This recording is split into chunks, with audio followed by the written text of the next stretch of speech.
Calling the meeting to order. Roll call in, please. Yes, thank you. Borstein, Yes, ma'am.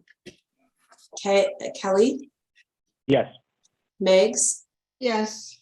Scylla, Yes. Gaffney. Here. Thank you.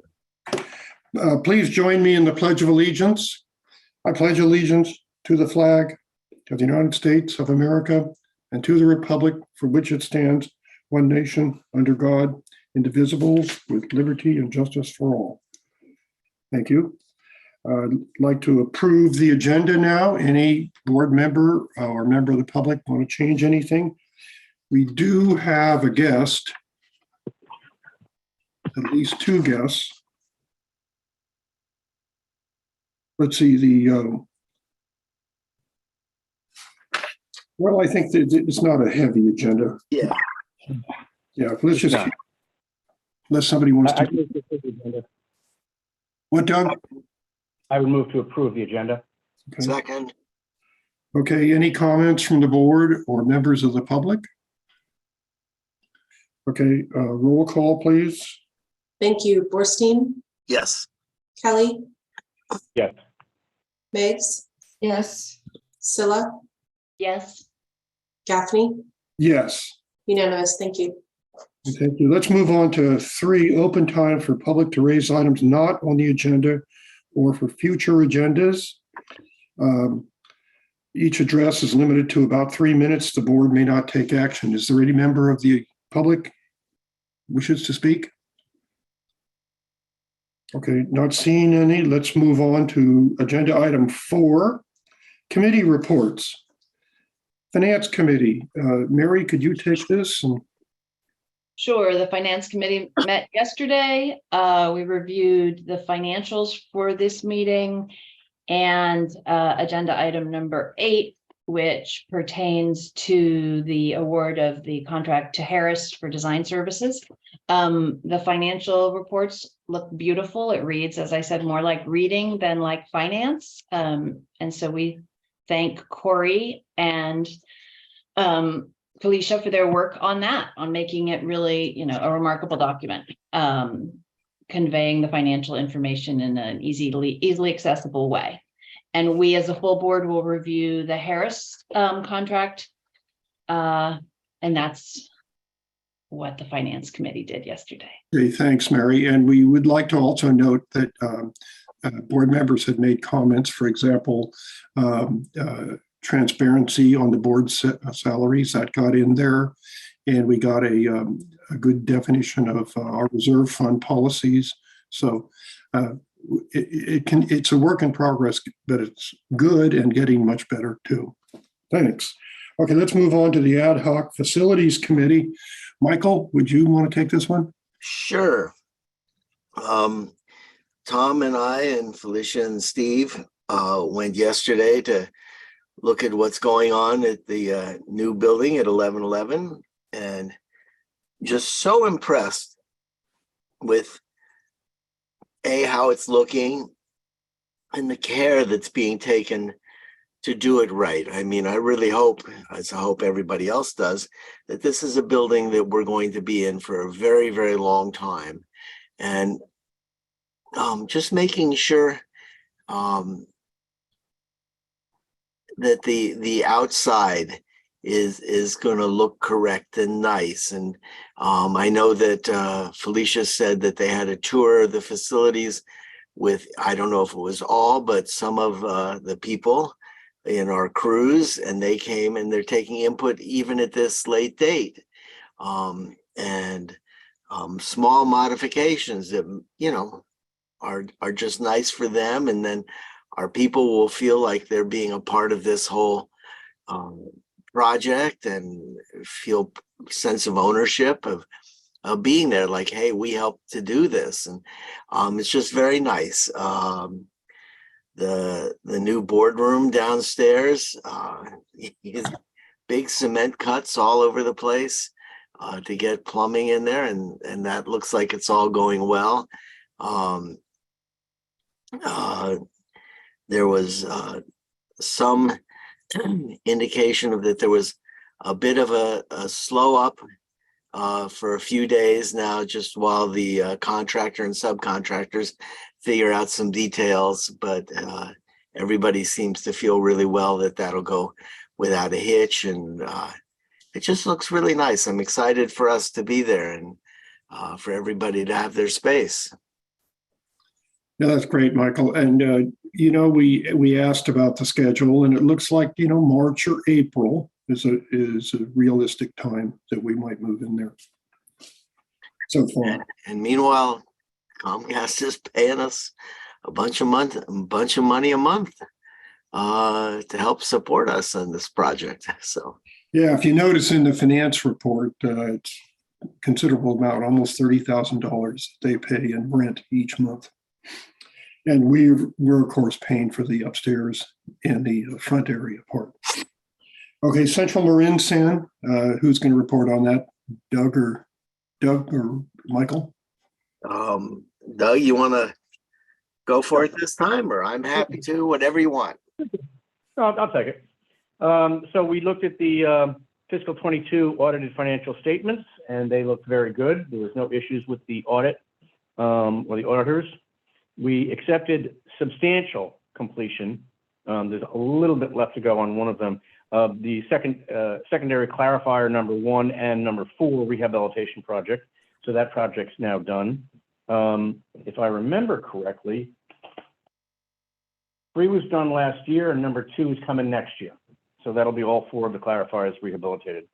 We have a liquid organic waste receiving and biogas treatment upgrade project. We recommended the approval of a professional services agreement with GHD to provide engineering services for that construction of the liquid organic waste receiving and biogas treatment upgrade project. Also, just very quickly, Doug, everybody remember that we got a $2.5 million grant, which because of the way that we're doing it, where we went back and anyway, got the Cal Recycle grant changed a little bit to accommodate us. We get the full grant and it's up and going, and we should be starting any second.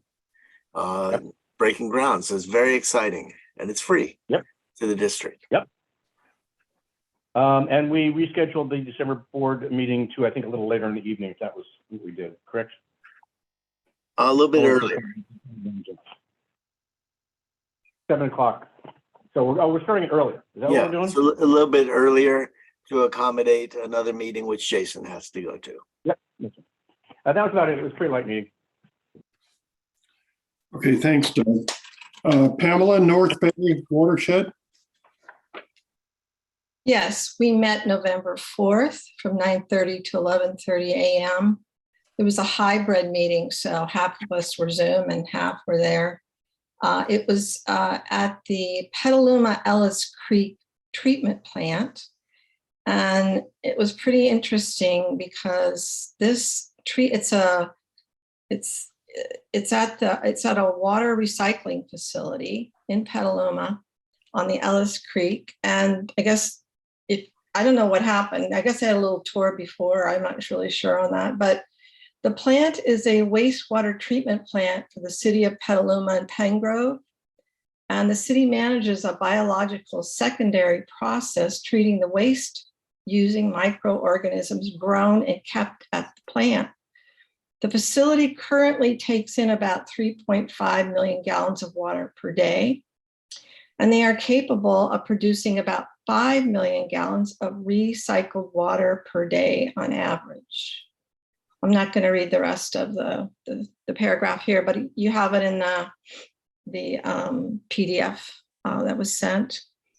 So I think their goal is to look at using this water for vineyards.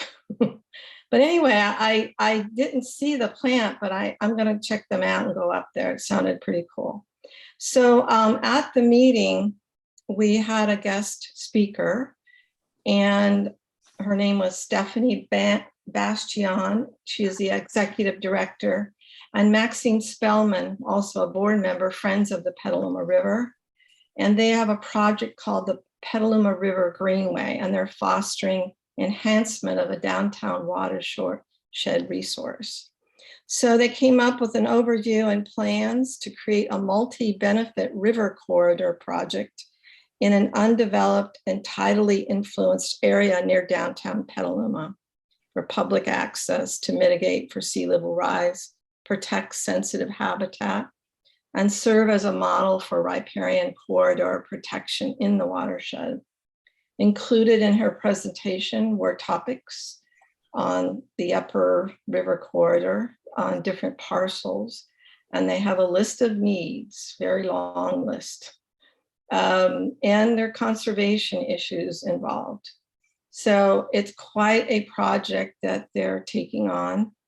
I think they're looking for funds to help them. And they're asking, I guess there's money from the State Coastal Conservancy up to 500 million. And then listed on that PDF are the different projects and the different costs. And it was a very good, exceptional, well done presentation. So I give them a lot of kudos to start this. And I think that's it. Thank you. Okay, thank you very much. Let's move on to item 5. Do we have any public, Julia, that you know? Is there any public? If there is public, we'd like any comments right now.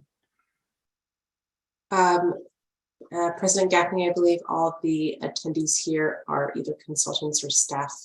Okay. I do not see any names that I personally do not recognize. Okay, I see a telephone. Is I that believe me? that's Director That's- Kelly. Okay, all right, thank you. Mhm. Let's move on to item 5, verbal report by the general manager. Thank you, President Gaffney. 4 brief items. First, Larkspur Landing will be receiving an update from Council Riley Hurd in December about the city of Larkspur's revised housing element and their general plan. So there's no updates really at this point.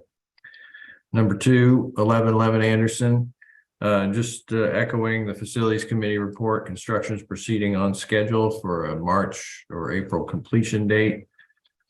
And there are items on the agenda tonight about the site improvements that would follow on the building improvements, as well as potential solar power project. Number 3, there's a draft statewide order for collection systems that was published on October 28th. This was a revision of an informal draft that was originally circulated. Well, let me think. There was a draft in January, and then there was informal drafts even before then. And then I'll just say that there were a lot of changes in this October 28th draft, which is proposed for adoption on December 6th. And this would change the regulatory program for collection systems. The enrollees to this statewide permit number about 1,100. There are 1,100 permittees statewide. Ross Valley is just but one of 1,100. And so it's quite an undertaking to update the original 2006 order. There were some problems in terms of busy work and cost of compliance. And we've worked through a lot of issues, and I've been involved in both the CASA collection system work group on this item, as well as the BACWA, so the statewide CASA and the regional Bay Area Clean Water Agencies work groups. And I'll let you know that we're down to just a couple of things, but the nature of it is that the October 28th draft responded to comments, right? Not just from the collection systems, but other stakeholders and regional board staff. And so there's new items in this draft that we collection systems haven't had a chance to really weigh in on or just discuss and go back and forth on the unintended consequences of what the board's proposing. So I'll just say it's a short list, you can count on one hand, but there's enough issues that warrant more discussion. So the December 6th adoption date, it might be a little problematic if it were just adopted as is. So I've continued to be involved pretty actively on this to try to make sure that the the requirements are reasonable, because overall, this permit that we're under has been successful. There are a lot less overflows around the state. There are a lot lower volumes. You know, it's a good program, and it's instilled a culture of transparency and responsibility that I believe our district embodies. And you see that in our commitment to performance metrics, which you just saw last month, our annual metrics report. So there's no question that there are many districts like us that proceed in this manner. So it's been a learning experience for staff at the water boards to understand the details of what collection systems do. Ultimately, we don't discharge, right? We're not dischargers. We convey wastewater. And this whole permit is a discharge permit, but really it's about preventing discharge. And that's what the difficulty is in tailoring the requirements that are reasonable and make it so that we focus our efforts on priorities and not just on paperwork, if you know what I mean. So we're working through it, but it's been very productive. And I will say water board staff have been very responsive, and there's a few more things to do. And then finally, number 4, CMSA, our treatment plant, is working with the water board on the reissuance of their NPDES permit to discharge. That actually is a discharge of wastewater to the bay. And I'm going to be receiving a detailed update next week. So I don't really have anything to report, but I know that it's imminent. And I don't know if you've been receiving updates at the board level, but I'll have more information next week. And that's all I have. Okay, thanks. Any questions from the board? Have they gotten rid of that testing requirement for coliform after a spill? Testing the waters for, isn't that one of their things they were talking about, Steve? Yeah, that's been an ongoing requirement for many years. And that's only for large spills over 50,000 gallons, which are pretty rare for us. You know, we had a couple of those during the storm, the record storm last year. But that's not, generally, we don't believe those requirements are unreasonable, and they're keeping them as is for coliform, because that's an indicator of human, of sewage.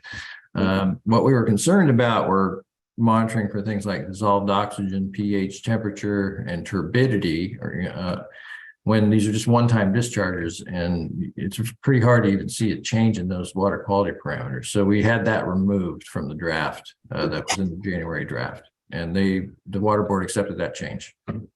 Okay, excellent. Let's move to item 6, verbal report by board members and requests for future items.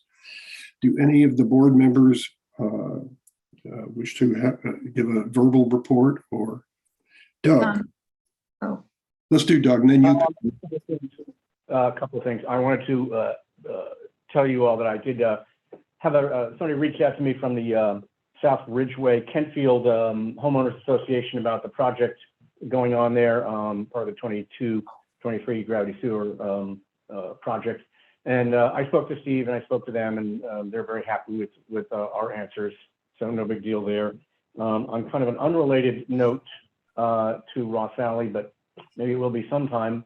You may see an article in the newspaper in the next day or two.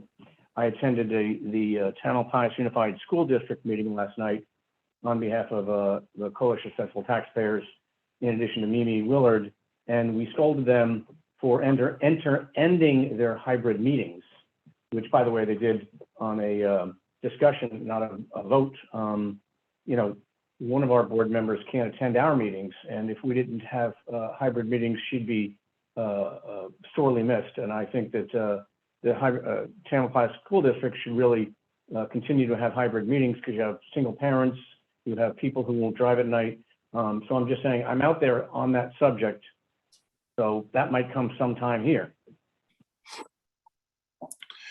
Hybrid meetings, meaning part Zoom and part in person. To always allow Zoom. So Yeah. that somebody can do the meeting without having to drive at night and leave their kids and that kind of thing. Okay, good. Thanks, Doug. Pamela? Yeah, and there's people with cataracts, Doug. With that, Okay, Quickly, Cataract, yes, okay, got it. yeah, Got there's it. a lot of us old people with cataracts. So I have a question. I mentioned it to Steve, and I was hoping the business meeting, Doug, we could regroup after the holidays just to see where we're going and where we're at, kind of midway. On the The public business, outreach? the business plan, to Sure. review it. And then, is there a conference coming up in January? Is there a CSDA, or isn't there one usually in January? I, The CASA usually. Could we do it on the December agenda, please? Yes, thank you. And I hope it's not too late to book the hotels, or maybe not. Thank you.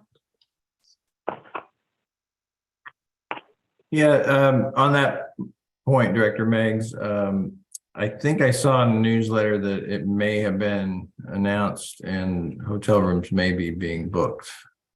So Julia, let's look into that. And meanwhile, any board members interested in attending the CASA conference in January, please contact Julia. Yeah, that's a good idea. I'm glad Pamela brought that up because they're much cheaper if we book them. And anybody who's interested, we should book them, and we can cancel them if the board doesn't approve it it's subject to board approval, but I think we could get the rooms. And if the board doesn't approve, then we cancel them. But I think that's a good idea. So anybody planning to go to CASA, please contact Julia soon because they sell out fast. Any other board member have a comment, or Michael? I attended Marin Coalition, was on a hiatus for a bunch of years during pandemic, but they're back up and going. And so they had their once a month meeting, and today's was understanding the state's housing element requirement and its impacts on Marin cities and towns. And anyway, I'll keep it very short, but it was interesting because it seems like the state is putting, I'd be thrilled if they could really come through and do it, but very, very high expectations for the amount of housing that they'll build and how much of it has to be different kinds. But it's an interesting thing that they talked about that in all of this, they can't consider, because you can't know how many ADUs people are going to build. And so I bring this up because I'm thrilled that in the past we've said, if you build an ADU, we reduce the amount. Anyway, we waive a lot of things. But the interesting thing is that a lot of the people who build ADUs are elderly people who are going to build a little 400 or 500 square foot thing and be able to make a little bit of money off of it, or convert part of their house and make a little bit of money off of it. A lot of the people who build ADUs are just building a guest house in the back, and there's no enforcement that they actually have to rent it out and do anything with it, but it's an ADU. And the interesting thing is that there are some of the cities in Marin have really put some interesting restrictions on the ADUs as far as, rent control and who you can rent to, and how, if you want to, if they're doing damage to your house, it makes it very, very difficult, I think, for you to get rid of a person or people who have rented and who are not responsible, who are not paying rent. If you want to move your children in because they're moving home from school. And so it may actually, in some ways, not encourage people to build ADUs in some of the cities. And it was an interesting thing to hear that discussion. Yeah, thanks. That applies to us because we sewer them, and we have some kind of certain discounts in connection fees and things like that. Okay, thank you, everybody. Those were good board and GM reports. Let's move on to the consent calendar. These matters are routine and may be enacted by one motion. Would anybody like to remove anything from the consent calendar? Any board member? Public? Okay, seeing that nobody wants to remove anything. I'll move the consent calendar. Second, Okay, any further discussion? Hearing none, roll call, please. Thank you. Orstein, Yes. Kelly, Yes. Meggs, Yes, Scylla, yes, Gaffney. Yes, okay. Unanimous, thank you. Thank you very much.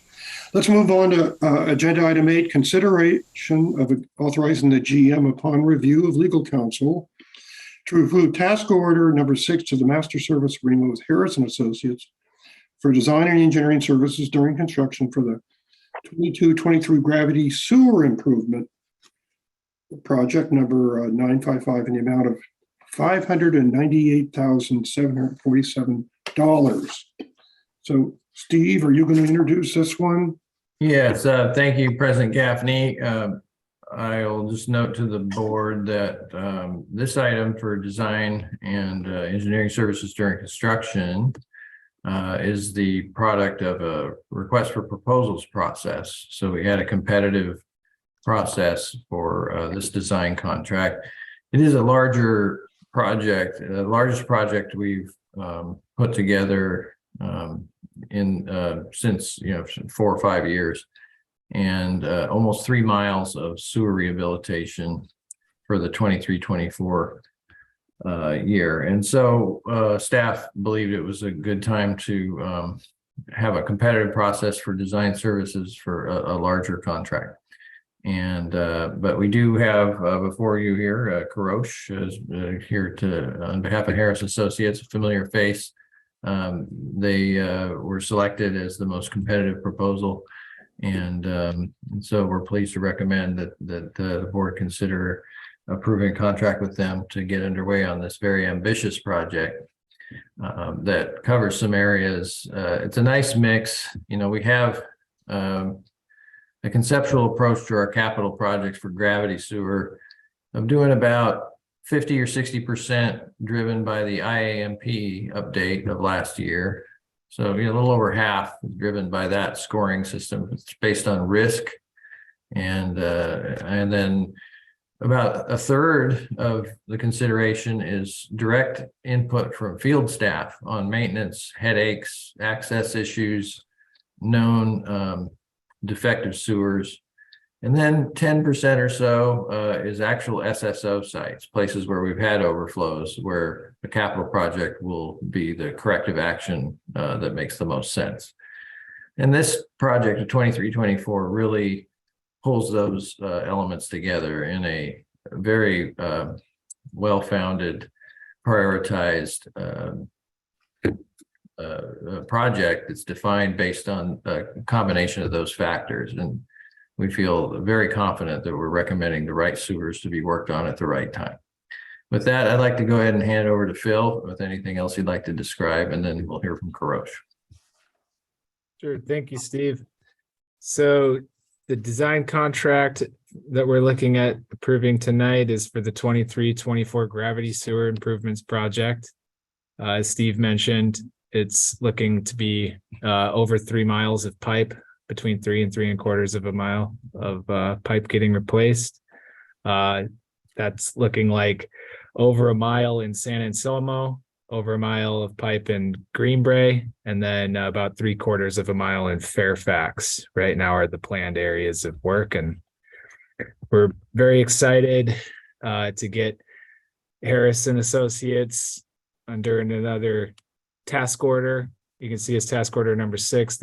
They've done quite a few projects for us in recent time for the past 2 gravity sewer fiscal year gravity sewer improvements projects, and they're a tough proposal to beat, and we're very thrilled to have Karosh and his team. They're very familiar with all of the district needs, their attention to coordination with regulatory agencies and all of the stakeholders. They're familiar with the complex topography and the needs in gathering data for putting together plans that are as accurate as possible and give us as few surprises in the field as possible during construction. During construction, they're extremely responsive, and that's a critical point for us. We need where time is of the essence in construction, and we're in people's backyards, and we're trying to minimize our footprint there. This project's going to be mostly pipe bursting, pretty much exclusively pipe bursting, hopefully, with a little bit of other things as needed, but pipe bursting will mitigate any right-of-way disruptions, as well as when we're working in easements too. It'll reduce both time and impact to those areas. And yeah, that's what I have.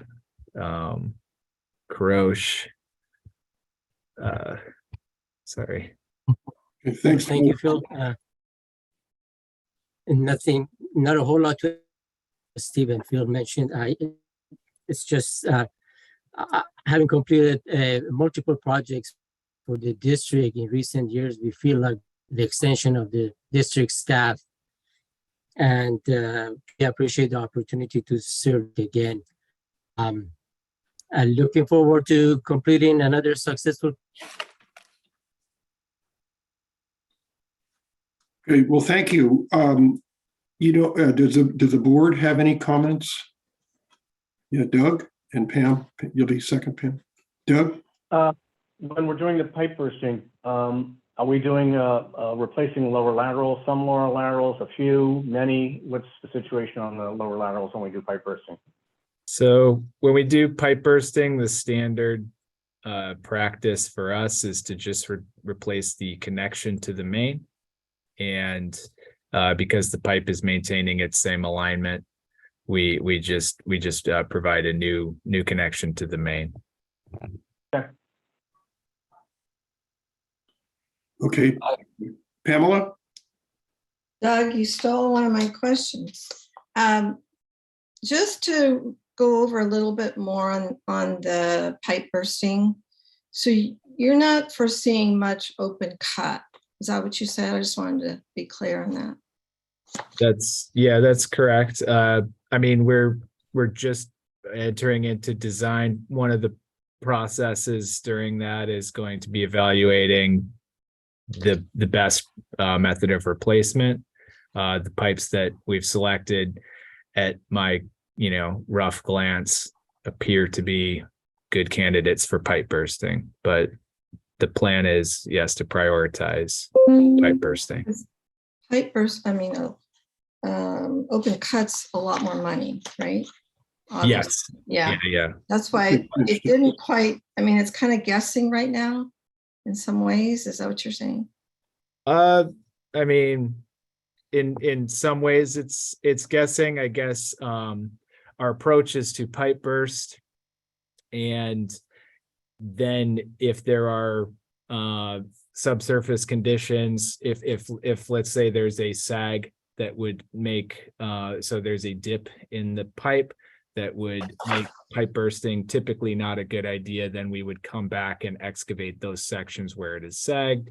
Obviously, if we're extremely close to a sensitive utility or the foundation of someone's house, a structural element of some sort, then pipe bursting would most likely be avoided in those situations altogether. But there are ways to still use pipe bursting in many applications, but it does require a very detailed analysis. I wouldn't say that it's just a guess at this point, but it's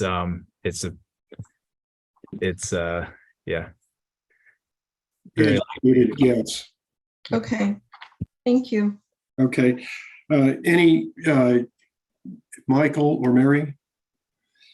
I have a couple of points. I read that it's a new risk-based model. Steve, is that that we used our SSMP or the IMPA, and then we also added input from staff? Is that why it's the new risk-based model? Is that to select these projects? Yeah, the 2021 IMP introduced a new risk-based model to our decision-making for prioritizing capital improvements. And it has the ability to be refreshed. And so, we ran it back in 2020 through 2021, and we'll rerun the model based on new condition assessment information, because that's ongoing, right? Our crews are out there televising the system every day. And so we update the model periodically, but the model is new, quote unquote, as of 2021. And then I wanted to state again, aren't we doing the lower laterals as well on these projects? That's what both Doug and Pamela had commented. Are we not doing lower laterals? So if we do end up open cutting a section of main, then typically we will replace the lower portion of the lateral.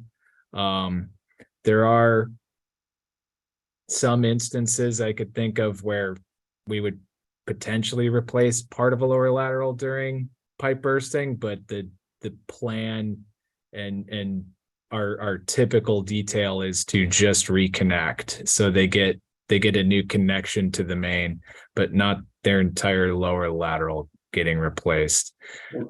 Especially if we realign the main with open cut, then we have to put in a new lower lateral because the main won't be where it was previously. But yeah, pipe bursting is quick, and they just, they can dig one hole. We'll sometimes install backwater prevention devices if they're not present on that lateral as we're moving through. That is a typical detail, but I wouldn't say that that's the rule. That's right. Like in Laurel Grove, Phil, where we did pipe bursting. So we did a lot of clean outs, but we didn't dig up the street in between the main and the clean out. Right. Okay. And then yesterday we learned that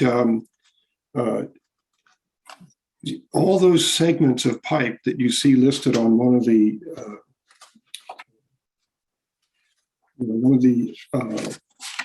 appendixes, each one of them gets a drawing, which I was very surprised. They get an engineering drawing showing the alignment and the elevations and all. So it's quite a bit of work.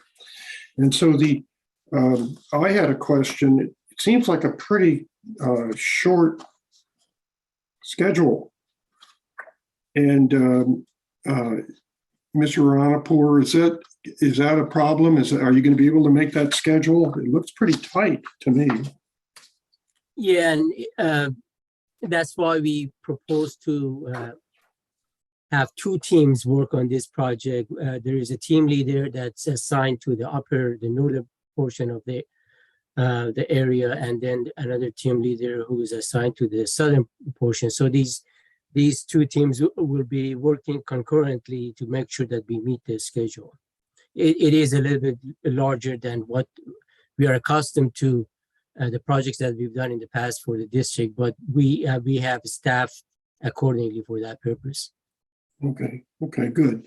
And then I suppose that the plan is that we'd like to hire a contractor during the winter, like we did last time, or this time. Remember, if it's pipe bursting, that can be done during the winter in most times.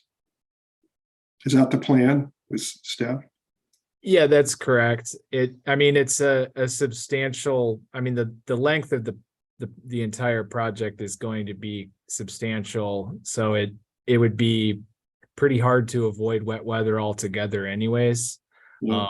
We did find that we found competitive pricing with going out to bid in the fall for the 22-23 gravity sewer improvement project. So I would, I'm hopeful that that would be the same case for this project. It's typical that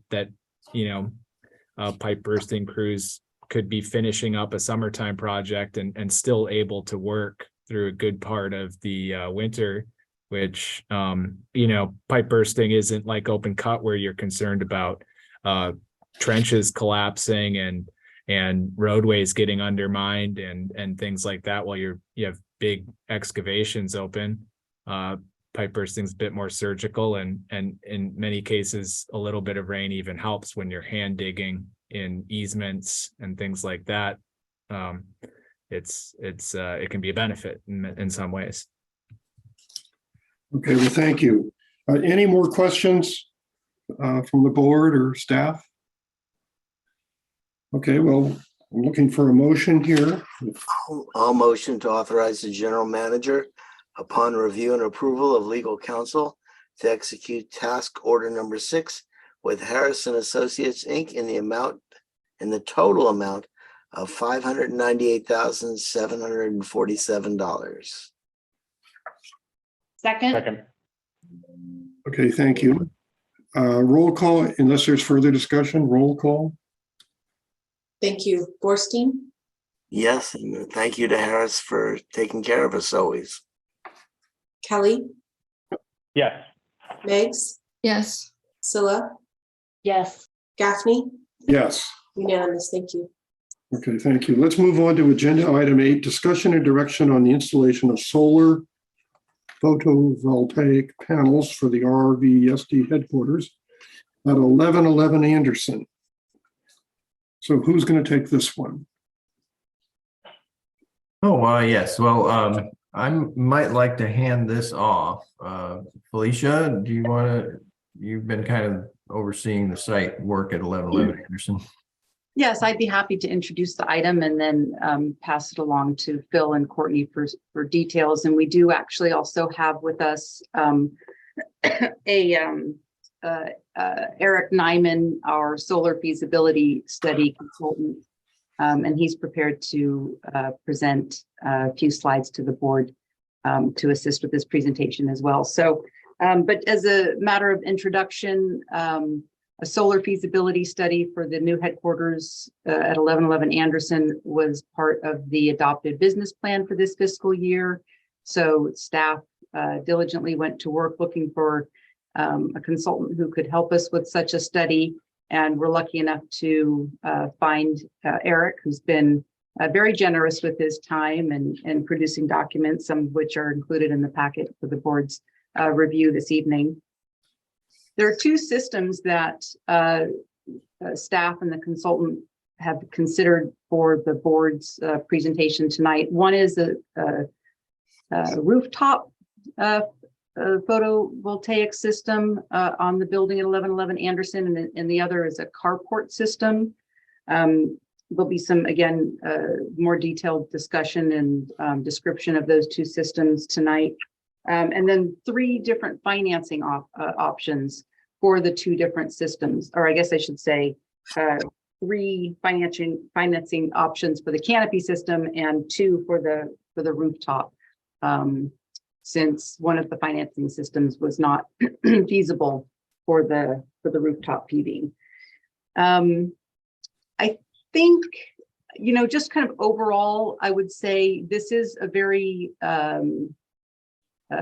complicated set of information that's going to be presented to the board tonight. Again, this is a discussion and direction item. We're looking forward to, kind of a robust exchange of information, not expecting any real decisions to be made. I'll make one other note that the Finance Committee did not have an opportunity to specifically discuss this particular item, and that was by design. We did want the full board to have an opportunity to review all of the information, but it might be in the board's interest to relay, some specific additional research back to staff to present, to the Finance Committee, if that's of interest. I'll just again put that out there on on the table is a future direction.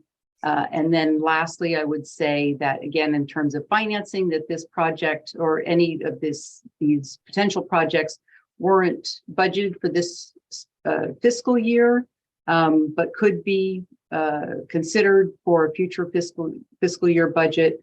And with that, Phil, Courtney, if you'd like to add on to any of the introductory remarks before we hand it over to Eric. Phil?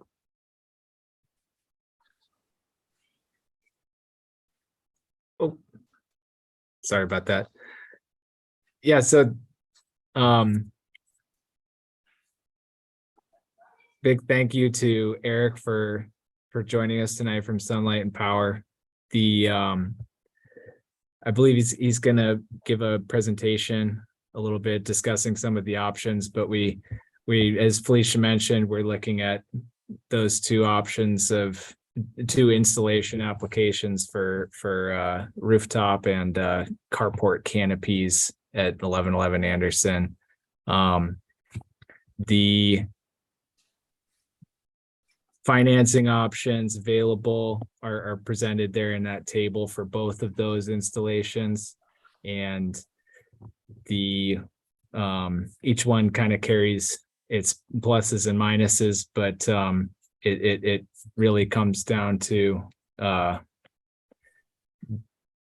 the timing of construction. I think is going to be a big part of it, but yeah, with that, I guess, Courtney, did you have anything to add, or if we turn it over to Eric?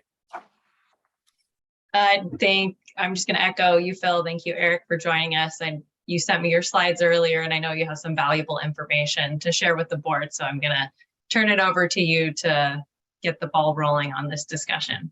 Well, thank you. And thank you all for taking the time to chat about this a bit this evening. I do have a few slides and I'll share them with you momentarily. One of the things that makes this a little bit of a challenge is we have a new building, in essence, for you folks that has no historical usage. So one of the things we tried to do was determine what did we think the annual kilowatt hour consumption would be for the building. And that's a challenge with obviously no historical context. The general rule of thumb for office buildings is they generally use in PG&E service territory between 6 and 9 kilowatt hours per square foot. So we took the square footage of the building and we multiplied it times 9, which is the higher end of that scale, to come up with our target. It's quite possible that in reality, the building is more efficient than that, in which case things change a bit and changes the economics. So let me share, if I may, real quickly with you, the slides that we have here, and hopefully you can see my screen. Yes? Yep. Yes. Excellent. Thank you. So I'll do this. I only have 6 slides. We're going to keep it really short, and I really encourage any questions you have. Please chime in at any time. Don't be shy. This is the rooftop system. This is what we call a ballasted system. That is to say, a ballasted system, the whole intent with a ballasted system is to minimize penetrations of the roof and obviously minimize leakage potentially from any penetration of the roof membrane. There are still anchors, and that's required by California Building Code because we are in a seismic area. So we're using seismic anchors on the array that you see here, but it's dramatically reduced from what you would find on a traditional rack system. In this particular case, we are somewhat limited in terms of total footprint and what can fit on the roof, and I'll share that with you here. We're estimating approximately 261,000 kilowatt hours is the annual consumption of the building. Again, that's square footage times 9 kilowatt hours. Probably a bit high, but nonetheless a good starting point. This system is going to generate just over 50% of that consumption amount. So pretty good. You'll actually see that in the bottom graph with the green dots, the green line representing your solar production, which obviously is higher in the summer months due to longer days, higher angle sun, than in the fall and winter months.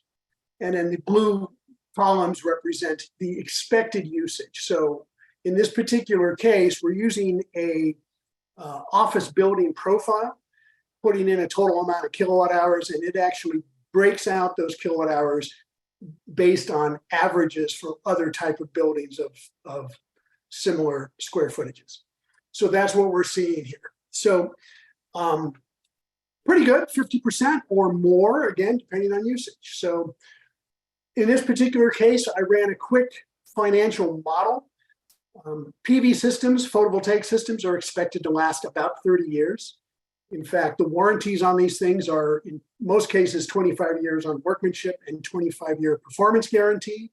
In this particular case, the module manufacturer that we're proposing has a power guarantee that at the end of 25 years states that the minimum output of every module is going to be a minimum of 86% of its original output. So it's a pretty extraordinary warranty.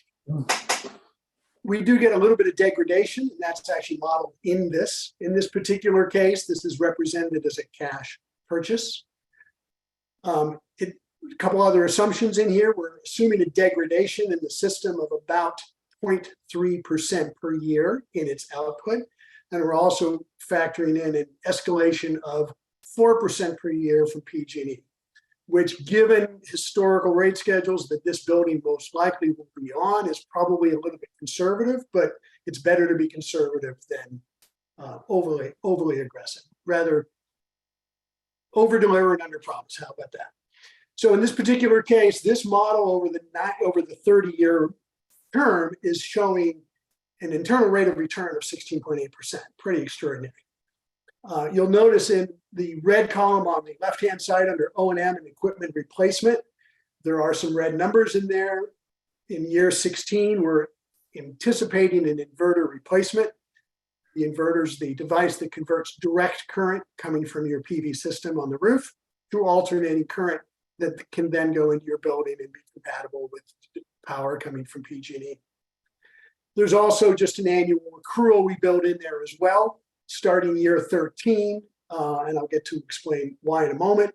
And that's just in case there's some sort of service call that needs to occur. You might as well throw some numbers in there just to account for some costs that will undoubtedly be incurred at some point over the life of the system. It starts in year 13 because the inverter has a 12-year warranty, not as long as the modules themselves on the roof, but the inverter really does the heavy lifting. It's the electronics and the brains behind the system. Also, we're required by law to provide a 10-year workmanship warranty on our installation. So that's in your packet. You should all have that. I also want to talk about the canopy version, but I want to bring your attention to something. I don't know if you can see my cursor.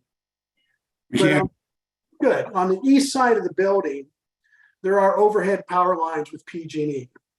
I've been in conversations with PG&E now for about 2 months. An interesting process, to say the least, not necessarily the most responsive folks, but I have spoken to some people that have been super helpful.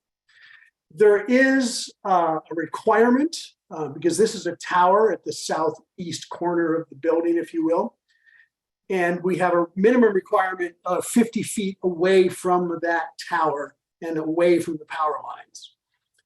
Interestingly enough, in the gentleman I was speaking to, he referred me to the PG&E planning department, who I can't talk to directly, but I've emailed, and I emailed them 17 days ago, I believe, 16 days ago, excuse me. And one of the issues that was of concern to the gentleman I was speaking with is that he believes there's an easement between the sidewalk and your parking lot right here under the grass. And he believes that's a gas line easement. And his records, although incomplete, show that easement infringing into the parking lot by about 3 or 4 feet. He wasn't sure. So I did send an email 16 days ago to PG&E Planning Department. Their response time and their automatic reply to me was 3 to 5 weeks. So I'm waiting to hear back from them at some point. If indeed there is an easement there, I would say that the canopy system is most likely not really in play, with the exception of the canopy nearest the building, which we could certainly build, but that's not going to get us to the full consumption within the building. We could, however, use the rooftop mounted and a partial canopy to reach the entire load. I did ask the question as well, by the way, important to note that the power lines have no effect on rooftop mounted solar. So they're fine with us installing on the roof itself. In this particular model, again, 261,000 kilowatt hours was the estimate for the building. This system, if indeed we can build it in the parking lot, will offset basically all of the forecasted load, almost 98%. So what you have is excess production in the summer, in essence, generating a surplus, and then utilizing that surplus in the winter months to offset, to get you close to net zero in terms of energy consumption. It is important to note that there are rule changes coming from PG&E regarding what's called net energy metering, which is the law that allows you to sell power back to PG&E, and I'm happy to answer some questions about that. Those changes are probably coming sometime potentially as early as April 14th of next year. So the preliminary decision was just released on the 10th, 1 week ago tomorrow, from the CPUC. Finally, same model. We ran the 30-year model in terms of performance of the system, building in the same escalators that we had in the other model for rooftop. The IRR is not quite as impressive, and that has to do with the fact that when you build canopies, you're erecting a steel substructure. And steel, as one could imagine, is not necessarily inexpensive. So your cost on a per unit basis on the roof, whether it's watt or module, is less on the roof than it is in the parking lot. But still, nonetheless, this still has a 12.8% IRR, which is still pretty impressive. I'd love to hear some questions, if anyone has some. Yeah, are we planning on providing power to the Comcast offices downstairs with this project? The intent of this was the entire building. So yes, to answer your question. So they'd be paying us some amount of money right away if we were saving them money on their PG&E bill, correct? So my understanding, correct me if I'm wrong, and Courtney and Phil, I'll direct this to you. This is a master meter building, and they do not have their own meter. Am I mistaken about that? I believe that there was just the one meter to the building. Yeah. So it would, I don't know, Felicia, does our lease include utilities? Yes, it does. And you're Yeah. correct. There's only 1 meter. And so it's prorated based on square footage currently. So, whatever the utility costs are, I think right now they're running about $5,000 a month for PG&E costs. That's of course with the building only occupied by Comcast. So $60,000 a year in PG&E. Not all of it is, obviously some of that is gas. I haven't done an exact breakdown. But to answer your question, yes, there's 1 meter.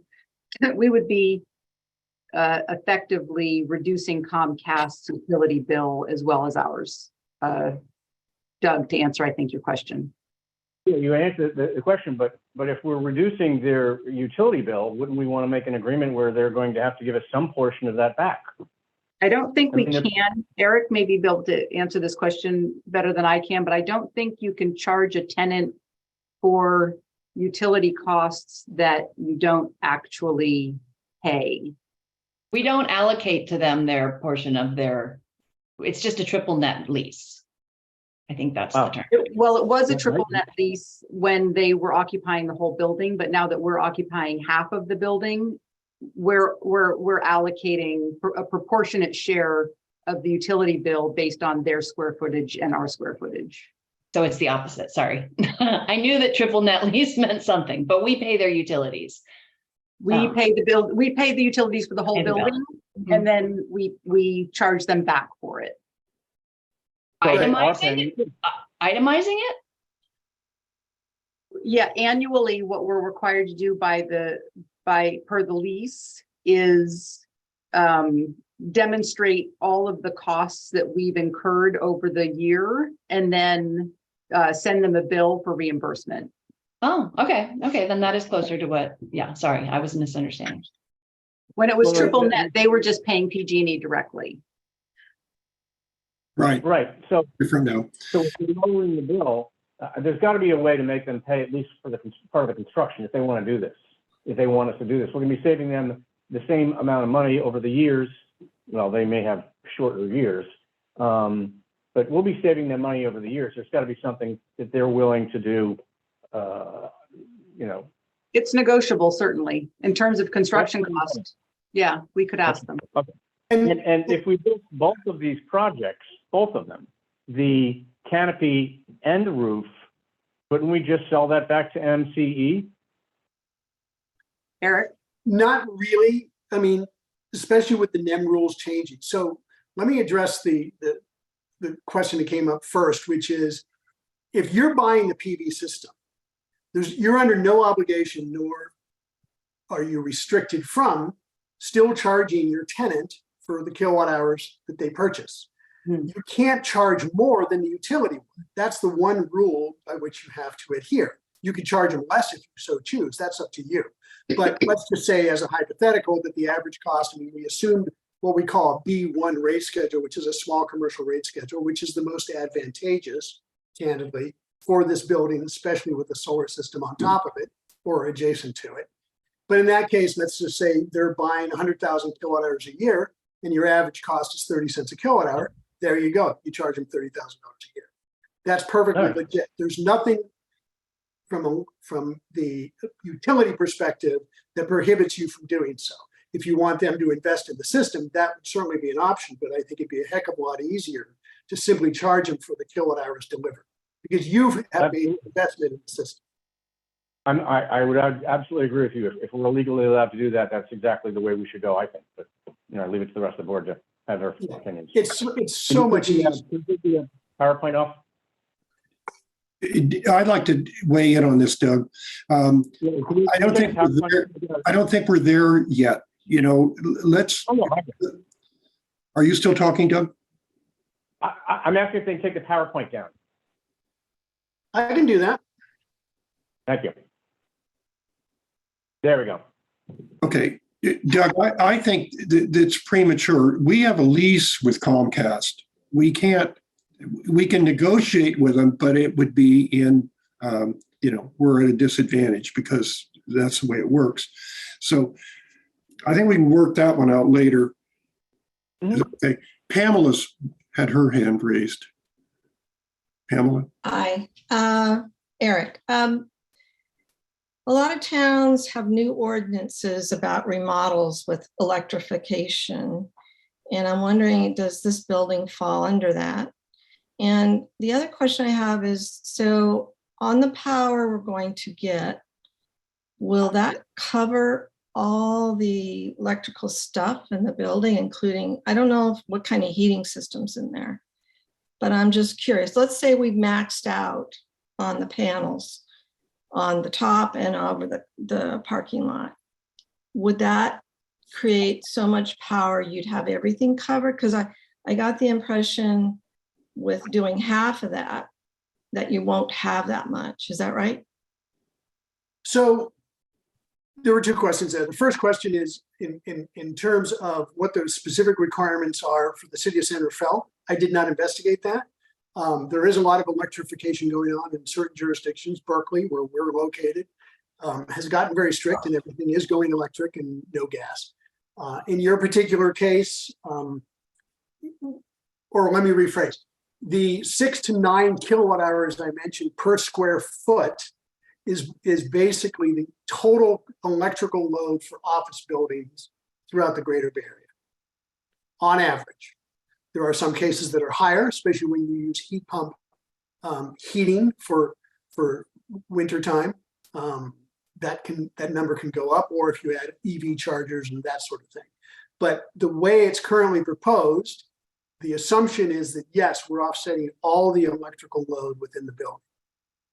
Again, we don't know exactly until you occupy the building, and now we've got some history to really look at. That's what makes that number that we're starting with is a little bit of it's an estimate. But that's the parking lots only does about 100%, correct? So the parking lots, Correct. The parking lots by themselves got us to that target of almost 261,000 kilowatt hours. It seems pretty likely, based on the gentleman I've been speaking to at PG&E, that that easement is indeed in place, which means the canopy adjacent to Anderson Drive is no longer in play. If we have to have a 4-foot setback from that grass area, there's no point in building a canopy there. Now you can still have the canopy adjacent to the building itself and utilize that with what's on the roof. That would probably get us pretty darn close to the 261,000 kilowatt hours. And just Any other comments by the board? I want to make some comments. Pamela, did you want to make some comments or no? Okay, and so just to be clear, Eric, Please. we could do EV charging and all of that based on what you just said, correct? So not quite. So it does not include EV charging. It includes everything within the building. So an EV charging is always tricky, right? Because the question with an EV charging is, all right, let's say somebody drives 50 miles to come to work and they're going to charge all day long or as long as they need to get the 50 miles to go back home. General rule of thumb is that you get about 3 miles per kilowatt hour. So in the case of 50 miles, that represents 17 kilowatt hours. Now, if there's 5 different people doing that, you've just increased your load by 10, 15%. So again, back to the question, EV is not included. We're talking about everything inside the building, lighting, computers, air handling, refrigeration, office space, whatever, the Okay, things you need to do your work and have your lunch too. okay. And that would include heat pumps? If you Not for space heating, No. it would not. No. It's air handling for cooling, but not for heating. Okay, thank you, Eric. You're very welcome. Yeah, Michael? Yeah, I'm very excited. We've been talking about, this kind of a thing for many years, and what can we do, and to finally be doing it along with everything else is terrific. My question is clearly, it seems to me that we're going to be moving into the place before such time as we're probably going to be installing panels either on the roof or in the parking lot. So I'm sure that we're taking into consideration while we're doing the design of the building to be as flexible as we possibly can in designing the internal electrical systems to accommodate whatever it is that we're going to do on the roof or on the parking lot or in the future, perhaps even shipping some extra electricity from CMSA down 580 over to us if it should ever come to the point where we're running 2 generators. And anyway, I'm assuming, Felicia, that we're taking into account the electrical hookups that are going to be necessary to be as flexible as to accommodate hopefully whatever we decide. Yes, Director Borstein, and Paul Bremer and I have actually been talking about that a little bit as well with regards to the needs for backup generator power at the building. So you're absolutely correct that staff is considering all of the building and the site and operational needs for electricity for now and into the future. Terrific, thank you. Okay. Now I have a couple of comments. One question is: does rate schedule A1 or PG&E B1?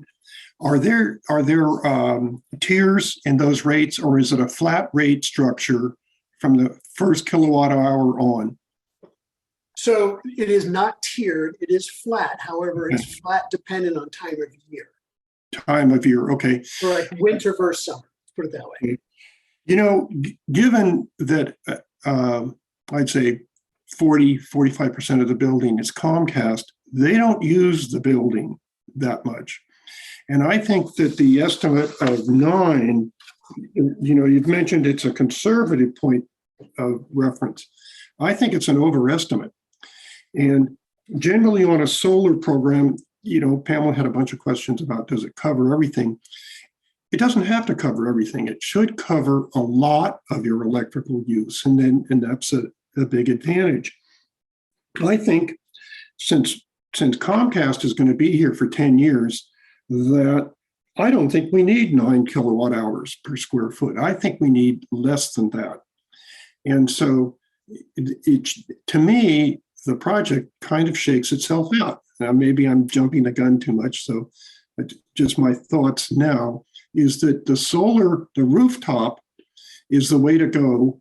And the partial covers in the parking lot area might be good for the electrical vehicles, which we really want to support. And we probably would have enough, I think, at least for 10 years.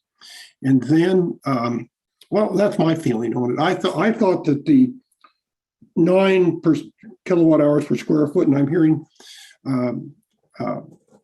Felicia telling us that our PG&E bills are in the range of what, $9,000, $10,000. They're not $30,000 a month or anything like that at all. So, President Gaffney? yeah. So the point of information, and I apologize, I didn't mention it earlier, but one of the things about the rooftop system that the board should probably also be discussing is that the roof that's on the building now was installed in 2013 with a 15-year warranty and with an expected useful life of actually 25 years. So that's another, we were talking about just a few minutes ago about, Comcast's, lease on the building and how long they're going to be occupying the building. But I think the other point of information that we want to consider is the roof system itself and whether or not we want to install a PV system on a mid-life span roof. Well, that was going to be, I agree. And that was going to be another question of mine. Eric, what does it add if to a roof construction? What's needed? The panels need to be removed and stored during a re-roofing and then put back. We need a new roof if we did the roof. Doesn't that say that in here? It will need a new roof if we do the rooftop panel? It says our roof is guaranteed through, I think it's 2028. That's right. It's 15 years. But the life on a roof is generally 20 plus years. Right.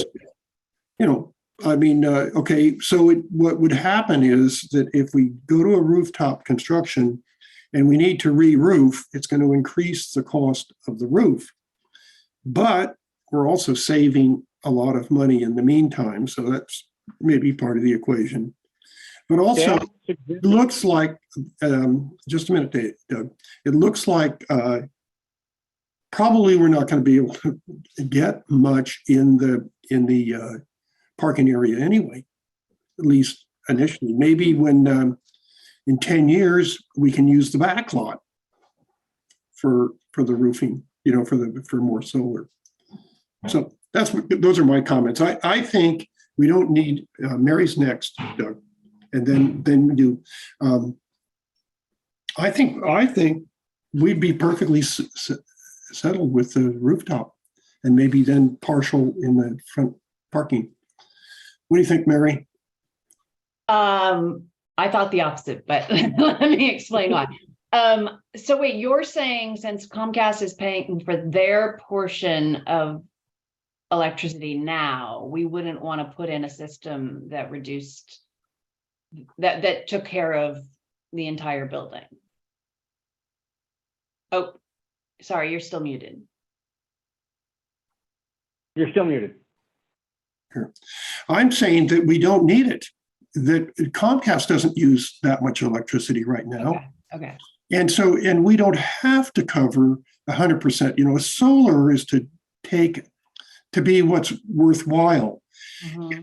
What I think Eric can tell us, if I'm mistaken, we don't get money back from PG&E. I think we get a credit on future use, which is great. That works.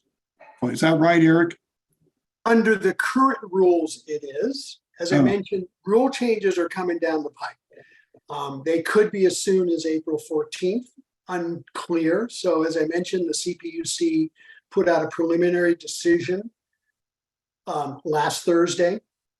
It is supposed to be voted on, I can't remember the date. I believe it's December 10th. It might be different. So right now it's public comments. There was public comments today, and then written comments are going in front of the PUC between November 30th and December 5th.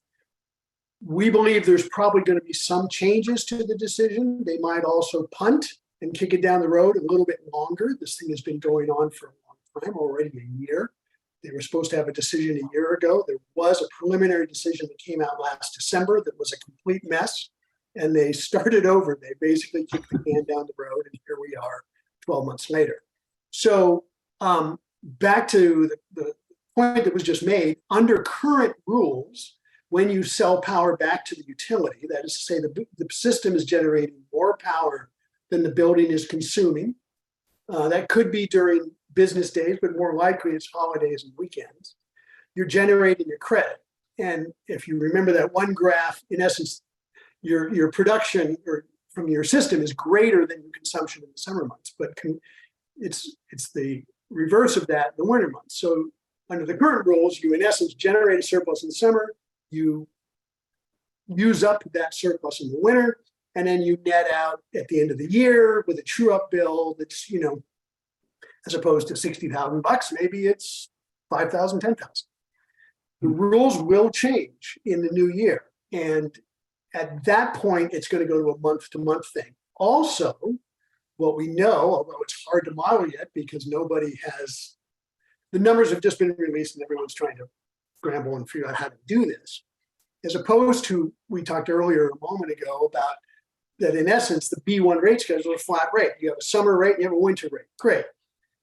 Under the compensation rules for PG&E, or excuse me, from the CPUC rather, that they've proposed, there are 524 different rates, and they vary by day of the month, believe it or not. So it's pretty crazy. And so it hasn't been completely vetted yet, but the net effect is that if you export power to the utility under the new rules, if that's where you end up, then the benefit is not as great as it currently is. So it's better to either A, use it within the building, i.e. to Mr. Gaffney's point of downsizing the system to offset part of the load. So you're using all the kilowatt hours you're generating, which is reducing your cost significantly. Or you put in a battery, but batteries are pricey investments. And you discharge during what's called peak times, and that can benefit you as well. Or you charge the battery and you discharge at night, so you're not buying power from the utility. That's another option. But again, that definitely changes the economics significantly. I hope that makes sense. It's a little confusing. It kind of makes and it's gonna change. It's gonna change again and again, such that any decision we make. Correct. I do want to point out that there's a mechanism under the proposal that you can still get into the current rules, although the system doesn't get built till Q2, Q3, Q4 of next year potentially. If you wanted, you could get into the current rules as long as the interconnection application to PG&E is submitted prior to the implementation date of the new rules. I see. Yeah, they don't want to incentivize people doing or disincentivize people doing something. So I thought we should just take the long view and try to get as much as possible because electricity prices are going to go up. And I looked at the break even of when the costs, the avoided utility costs and the cash purchase cross, and the break even point for the covered parking is at year 9, and the break even given the financing, and the break even for the others at year 5, rooftop only. So I was inclined to go with the parking, but now it sounds like that's changed based on the easement. I'll note that like Redwood High School has the parking. So it does seem that that's a trend. I think it's aesthetically pleasing. I think the the sort of vacant parking lot that we have in front of there now is not as aesthetically pleasing. I think it actually becomes a good thing because people want to park and have covered parking. So I kind of think it's the way of the future. And I didn't even think about the rooftop, potentially needing to be replaced. So I guess I was leaning towards the canopies, and even if we had to move them like down one side of the building, although it looks like the building that may change the amount of sunlight it gets because of the shade cast by the building. But yeah, I mean, there's a lot to think about. But I was thinking about aesthetics as well, since our next item is to think about the aesthetics of the outside of the building. And I like the point that it looks good. People know that that's what we're doing, that we're moving towards solar. And if people want to plug in their cars, they can go to Target at lunch, because I think they have a whole lot of EV places to park over there. We could put a sign on the roof that says we have solar up here to tell the public. It sounds like a good time, your next Pamela, it sounds like a good time for us to think about this, but to not make a decision. Isn't that right, Eric? It seems like, we don't know the ramifications. And so anyway, Pamela, what did you want to say again? That's a great point, Tom. I was leaning towards that too, is there's still more to decipher and review and research, I think. And we can see around, different public places that have solar, and some of it's not wonderful, but it is the future. I mean, we have to be there. What is it, by 2030, where we're doomed pretty much. So thank you, Eric. It's a great presentation, and you all chiming in. And I'll do some research through the Sierra Club to see where they're at, because the trend is to move to all electric. And that's why I asked those questions. Just wanted to make sure we get enough electricity in there. And even, EV, because pretty soon we're all going to be driving EV cars. Thank you. Well, thank you very much. I appreciate that. I do want to just add one more thing, and sorry, Doug, I'll come right back to you. The rule change will decrease the economic benefit. Yeah. So just be mindful of that. You've got time to still get under the current rules if that's what you so choose. I'm happy to chat further at any time with any of you. Just let me know. Doug, what did you want to say? I just want to say, I agree, there's work to be done. We can't make a decision today. We just want to give the instructions. There's some research that needs to be happening on those easements. But I did want to point out on page 104, the second larger paragraph, middle of the paragraph, staff suggests that the roof be replaced in conjunction with the installation of the PV panels. So we would have to consider the cost of the roof as well. Yeah, I think it seems to me the board all is in favor of solar. I think, we all want to do solar. I'm pretty sure of that. And I think we ought to find out if we have gas heating, or what we have, if we have gas. I think we ought to really consider getting our application in. Paul. Hey, Tom, I could let you know on that. Yeah, we do run off a gas heater at the building. Okay. But that, maybe that'll be, pardon? Okay. So we find out. I think it might help if we do have electric costs. Maybe we'll get to PG&E. What's happening? I'm getting feedback here. Paul, I think your speaker is on. Yeah, there you go.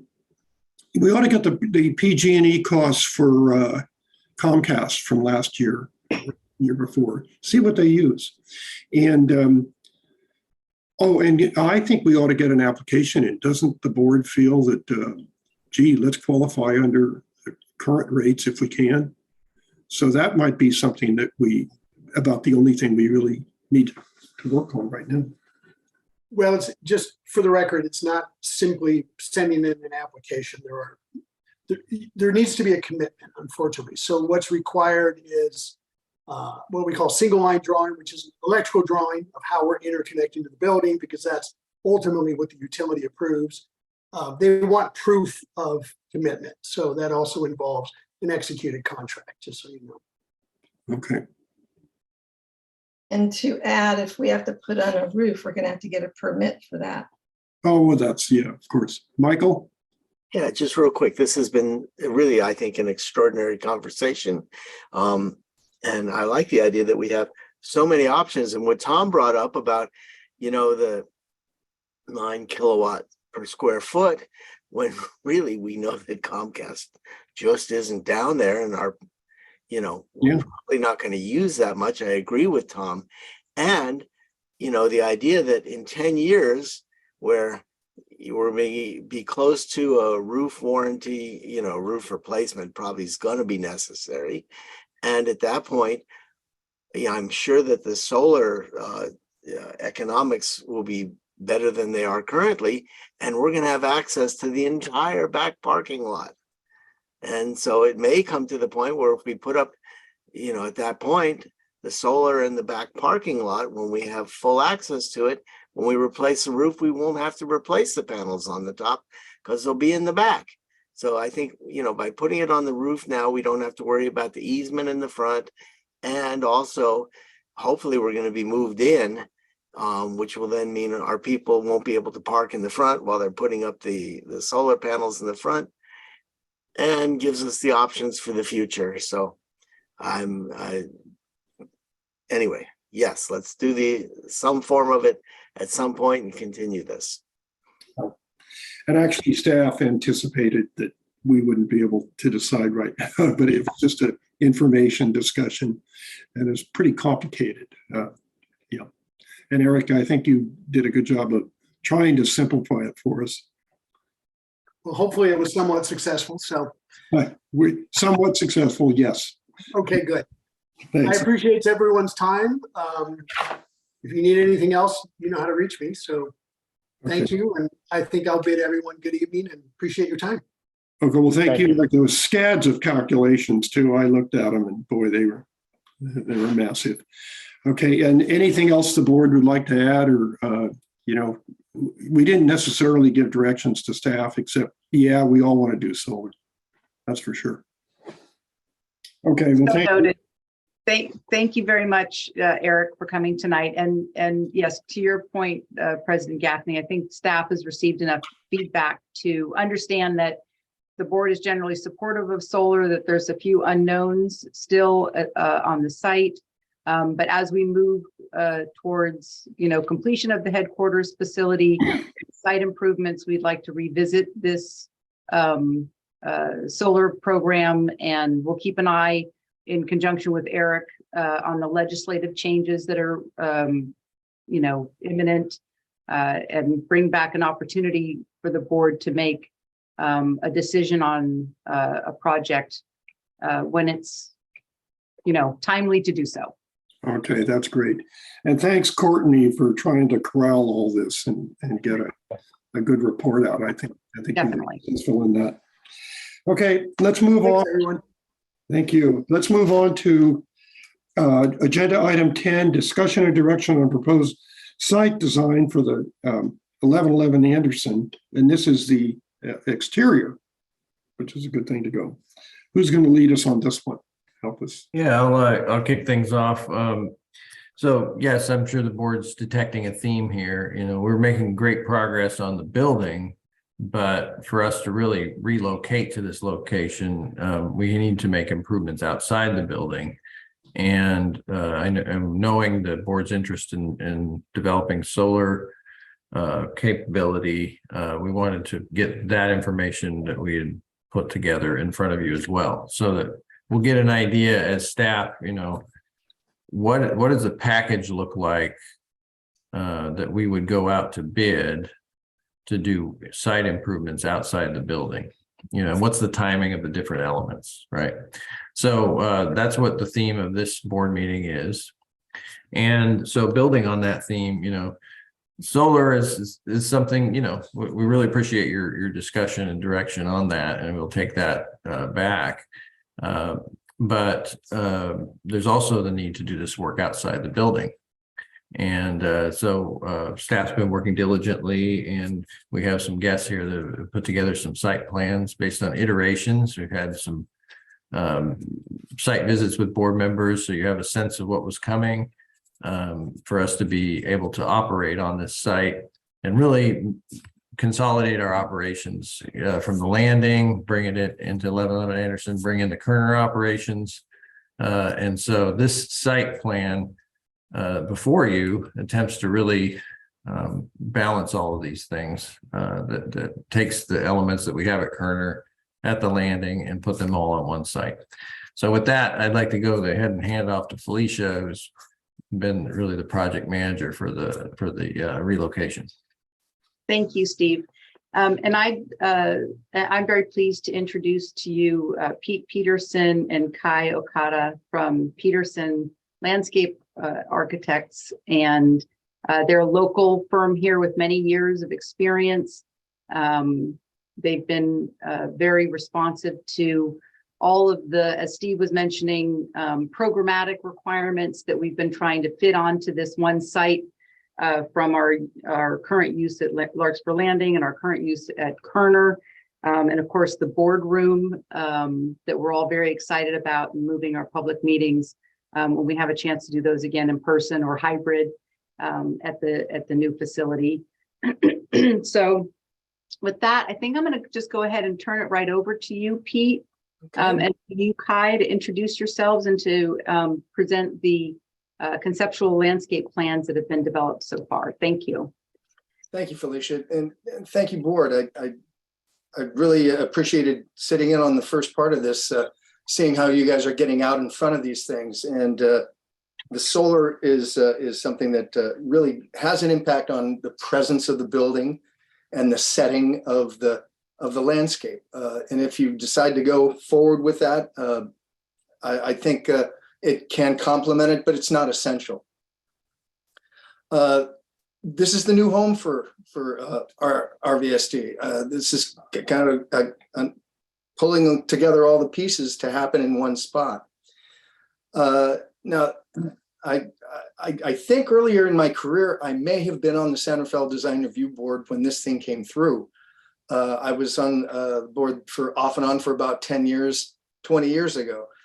And that part of Anderson was developing. I've had the good fortune of being on planning commissions and understanding how things get done with cities and large organizations such as the Ross Valley Sanitary District. The building that you've purchased is what, for lack of a better term, it's kind of a continental style or an international style. It has some eased edges and more contemporary form. And we've sort of taken that into consideration as we've developed our plans for this, being sure that we have all the programmatic items addressed. Is that created some opportunity and forced us to focus on the actual work in terms of what can we keep, what can we take away. And so the site plans that I'm going to put on the screen here sort of are the final look at those efforts. Everybody see the screen share? Is that everybody got that? Okay. Yes. Yep. Okay, terrific. Well, I'm gonna zip in here a little closer. Oops, a little closer. Of course, this is our existing condition on the left here. Our stamped concrete on the way in. This loop for the parking area. We're reconfiguring this because we want to be able to take advantage of some of these areas close in here. We also want to have a path along all of the parking here, and we're developing some use areas in front of the building, as well as making a forecourt for the building. It's being able to take advantage of the areas in the front for staff use. Let me get in a little closer.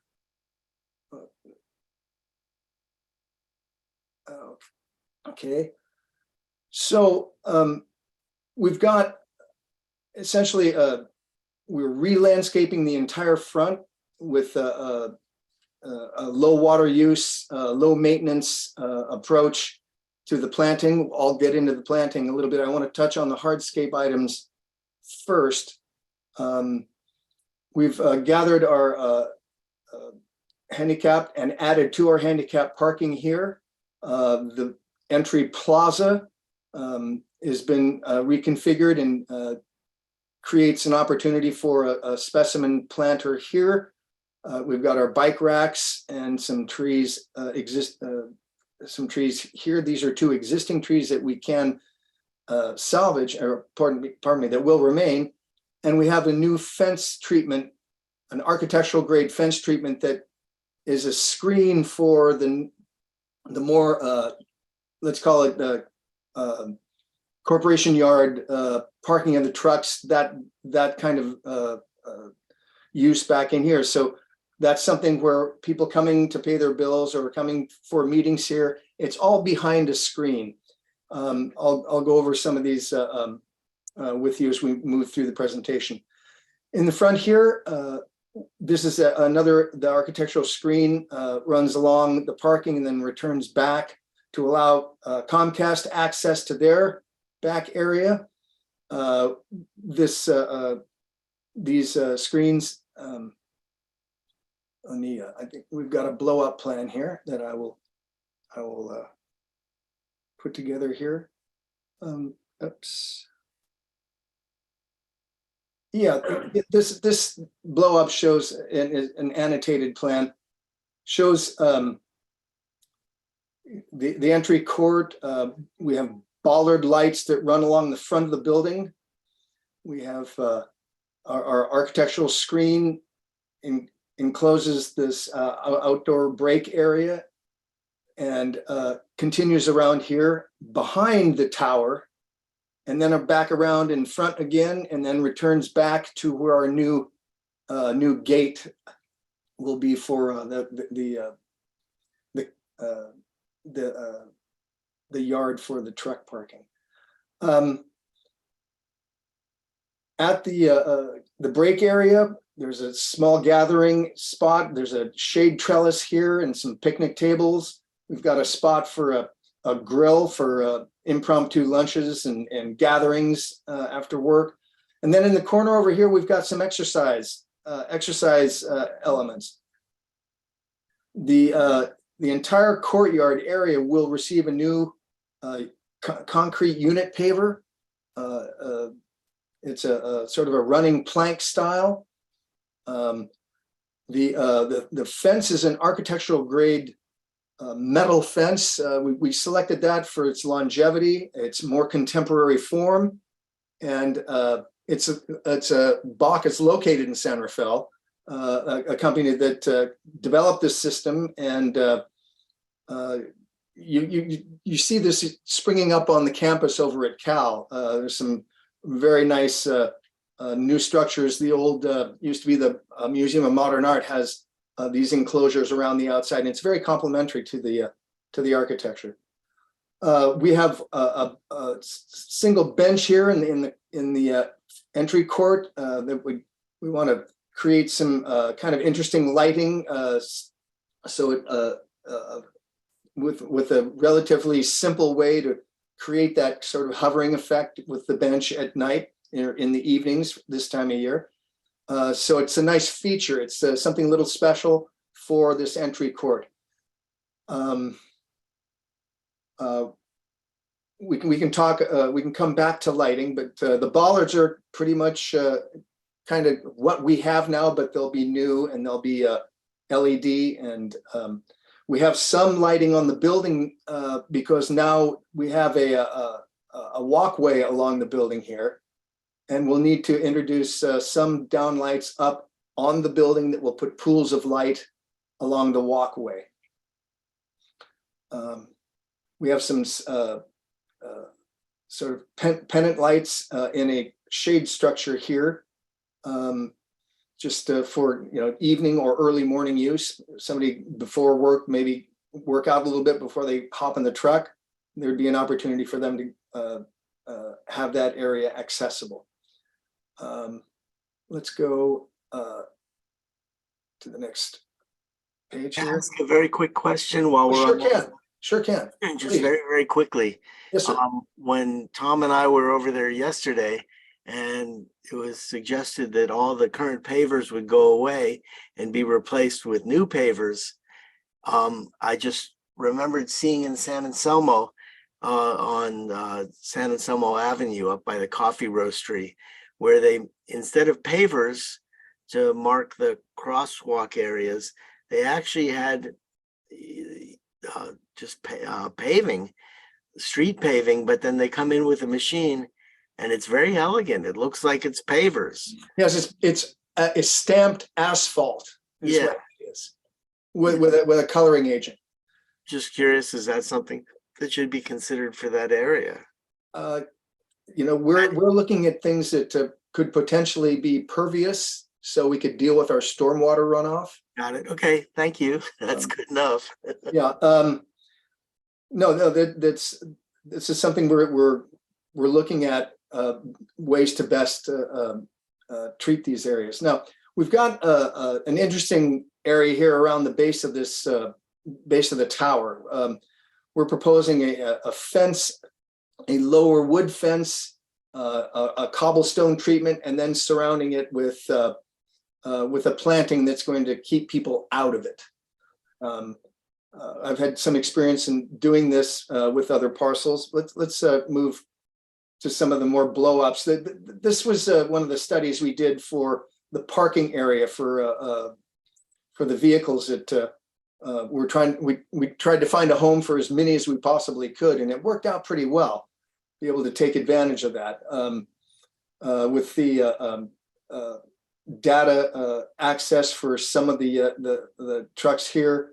These are all specific trucks. We analyzed the turning radiuses for them, and it looks like this is a pretty.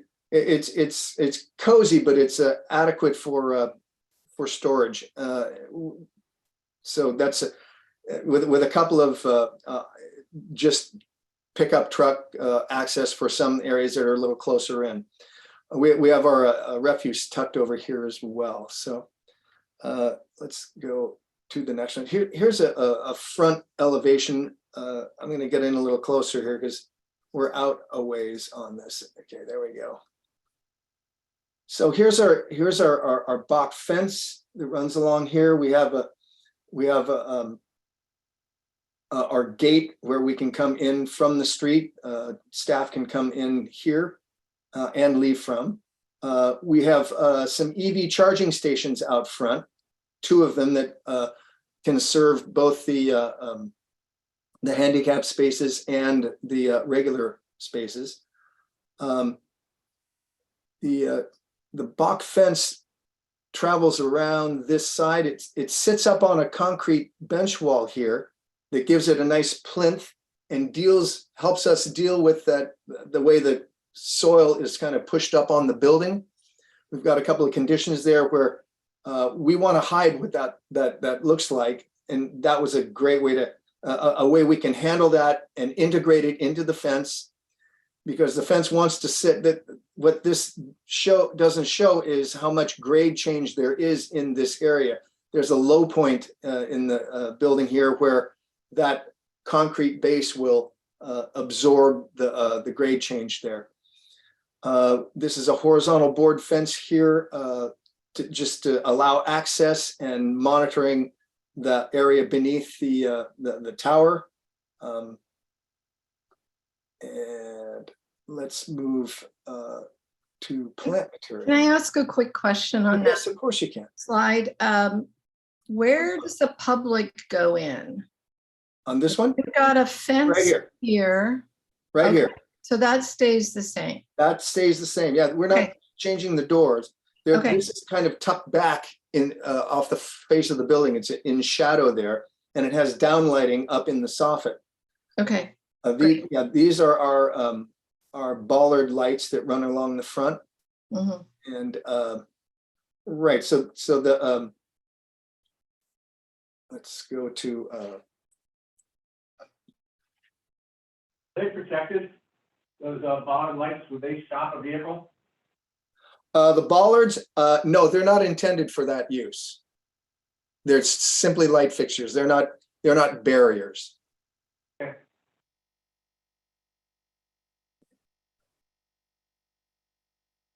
So let's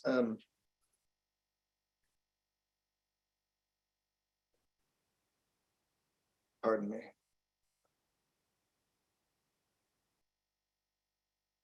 So our plant material, let's get in a little closer. We're using a lot of zero or no water use plants and very low water use in other places. In the front along here this is a Lomandra breeze, which is this one here. It's a sort of a breeze, hence the name, kind of breezy, soft plant. It's about 3 feet on center, so it's just this frothy front treatment. We have existing crepe myrtles along there that let's see, I gotta look at that a little closer. These were new, pardon me, new crepe myrtles. No, those are the existing, that's right. We had 6 crepe myrtles around here that we were gonna keep in place. They're good looking trees. They've withstood the test of time, and they have, they're about midlife right now. They can last a lot longer. We have groupings of Nandina Moon Bay on these corners, which is this shrub here, right here. Does a nice thing in fall. It turns colors in winter and comes on a nice lush green. It doesn't lose its leaves, but it does change color. We're in planters inside along the front of the building, going with an aloe striata. This is a succulent, but very compact and small. It's not one of the ones that's very, very sticky. Whereas the ones in this area here, you know, again, we don't want to spend any water on these areas, and these things kind of take care of themselves. And this is a great opportunity to fill that area with an agave. So as a barrier plant to keep people from not crawling in there and living. That's kind of a problem in some of these landscapes out on Anderson, places where you find shopping carts and people taking up residence in the shrubbery, and we want to discourage that. Our trees that we're using in our courtyard area is a Chinese pistache. A lovely tree, great fall color, very delicate looking, but a very good, tough tree to have on site. This, of course, is the crepe myrtle that we have out front here, and we're planting some more of them around the front of the building. It's a nice, I call it a lollipop tree, because it has a wonderful symmetry when it grows in. And then in the front here, I'm showing a live oak, a specimen-sized live oak. So it's a strong statement in the front of the building. Of course, this is all. How close is that to the building? Oh, it's looking like it's about 14 or 15 feet from the front of the building. Yeah, at least 15 feet from the front of the building. Okay, thanks.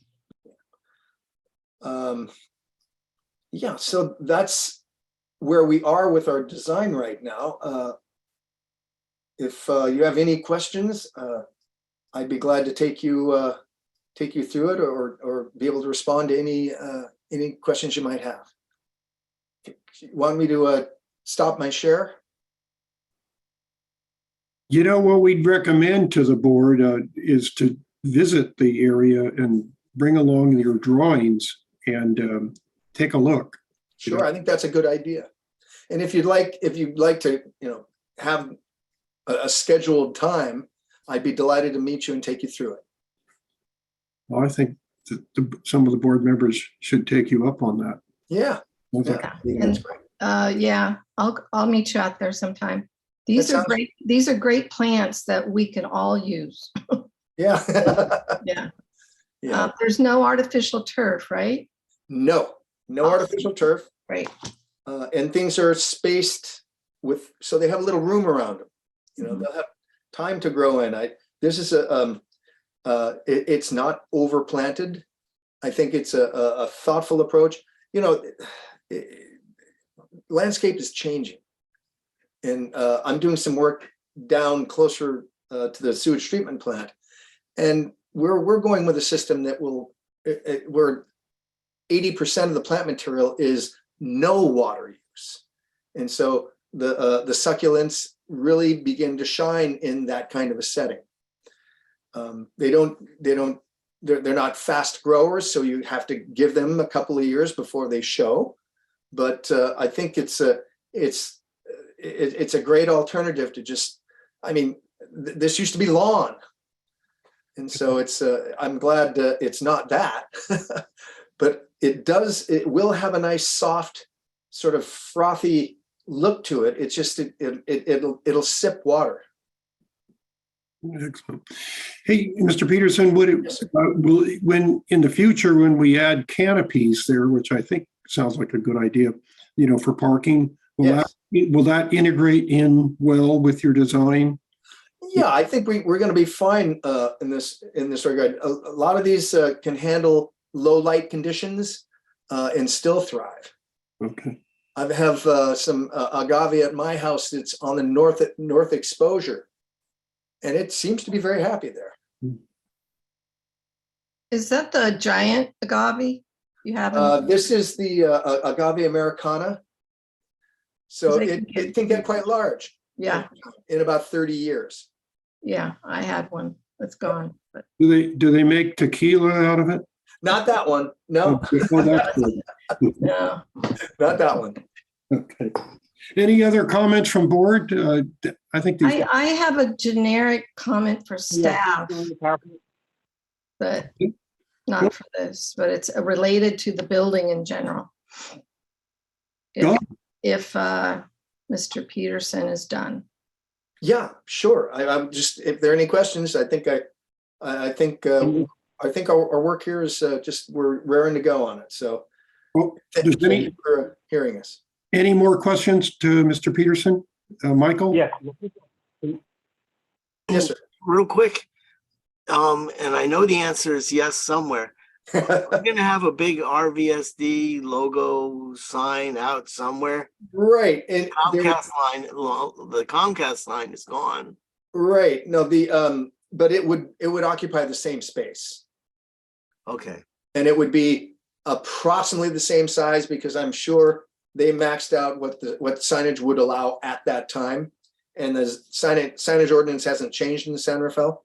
So what we will do, if you like, we can put together a couple of schemes for you to look at as a branding effort. I think you may want to, and I'll talk with Felicia about how she wants to proceed with that. But signage is, it's you want to be able to find the place. Mm-hmm. Pete, can you take the PowerPoint down? I'm sorry. Can you take the PowerPoint down, please? Sure can. Thank you. Okay, there we go. Do we have an estimate of costs? What, Doug? What? How much? Oh, did you do a cost estimate? Did I? Let's see. I believe we had a preliminary one that we had thrown together. We did have a preliminary estimate. That's an excellent question, Director Kelly. And the one that we had though, Pete, was on an earlier scheme. Was on an earlier scheme. So we do need to revise that. Yeah. Yeah. It's really beautiful. I mean, it's absolutely, I'm not good at this stuff, but it looks great. Thank you. So too. What about schedule? So do you think we can move into the building? Does this have to be done before we should move into the building? I I don't believe this needs to be done before you move into the building. It could be done, it'd be nice to have it done before you move into the building, but it's not imperative. The access, you'd have to deal with the construction entrance here or at some other point in the building. But I think in a perfect world, we have to go through a design review process with the town. And that's what this packet is going to go into the town once you've reviewed and approved it. Then the clock starts there. So I really don't have my finger on the pulse of what your existing move-in date and what that means in terms of a construction schedule. But this can run either concurrently or totally separate. What do you think, Felicia? Should we? Yeah, it's a great question. I'd love to, move all of us in as soon as possible, but I also recognize that there's quite a bit of parking modifications that need to be done before we move our utility vehicles to the site. And our utility vehicles and our field staff are kind of connected at the hip, so to speak. So I probably recommend either we do a partial move-in with just admin staff and then the site improvements and then move operations staff in, or to just do the entire site improvements, which I don't think will take too long. Pete, once we get and we'll bring the award of the contract back, of course, to the board for approval. But the whole site construction, I mean, if you had to take a swag, Pete, what do you think? 6 weeks? Well, there's a lot of curb and concrete work. Yeah. We're modifying a lot of curb at the front and on the side. And so, yeah, that stuff takes time. Right. And the demo, the demo goes fast, but the prep for the new surfaces takes time. So yeah, I think it's more than 6 to 8 weeks. Maybe 8 to 10 weeks. Okay. With a good commercial contractor that moves in and moves out. That's really what like a Cagwin and Dorward's, a bigger company, be able to knock this thing out. Yeah. So I'll make a commitment to the board to bring back some additional information at a future meeting with regards to proposed budget and timeline for this work. Okay, great. Pamela, you wanted to? Yeah, and maybe I had a short, like a one-liner conversation with Steve today on email.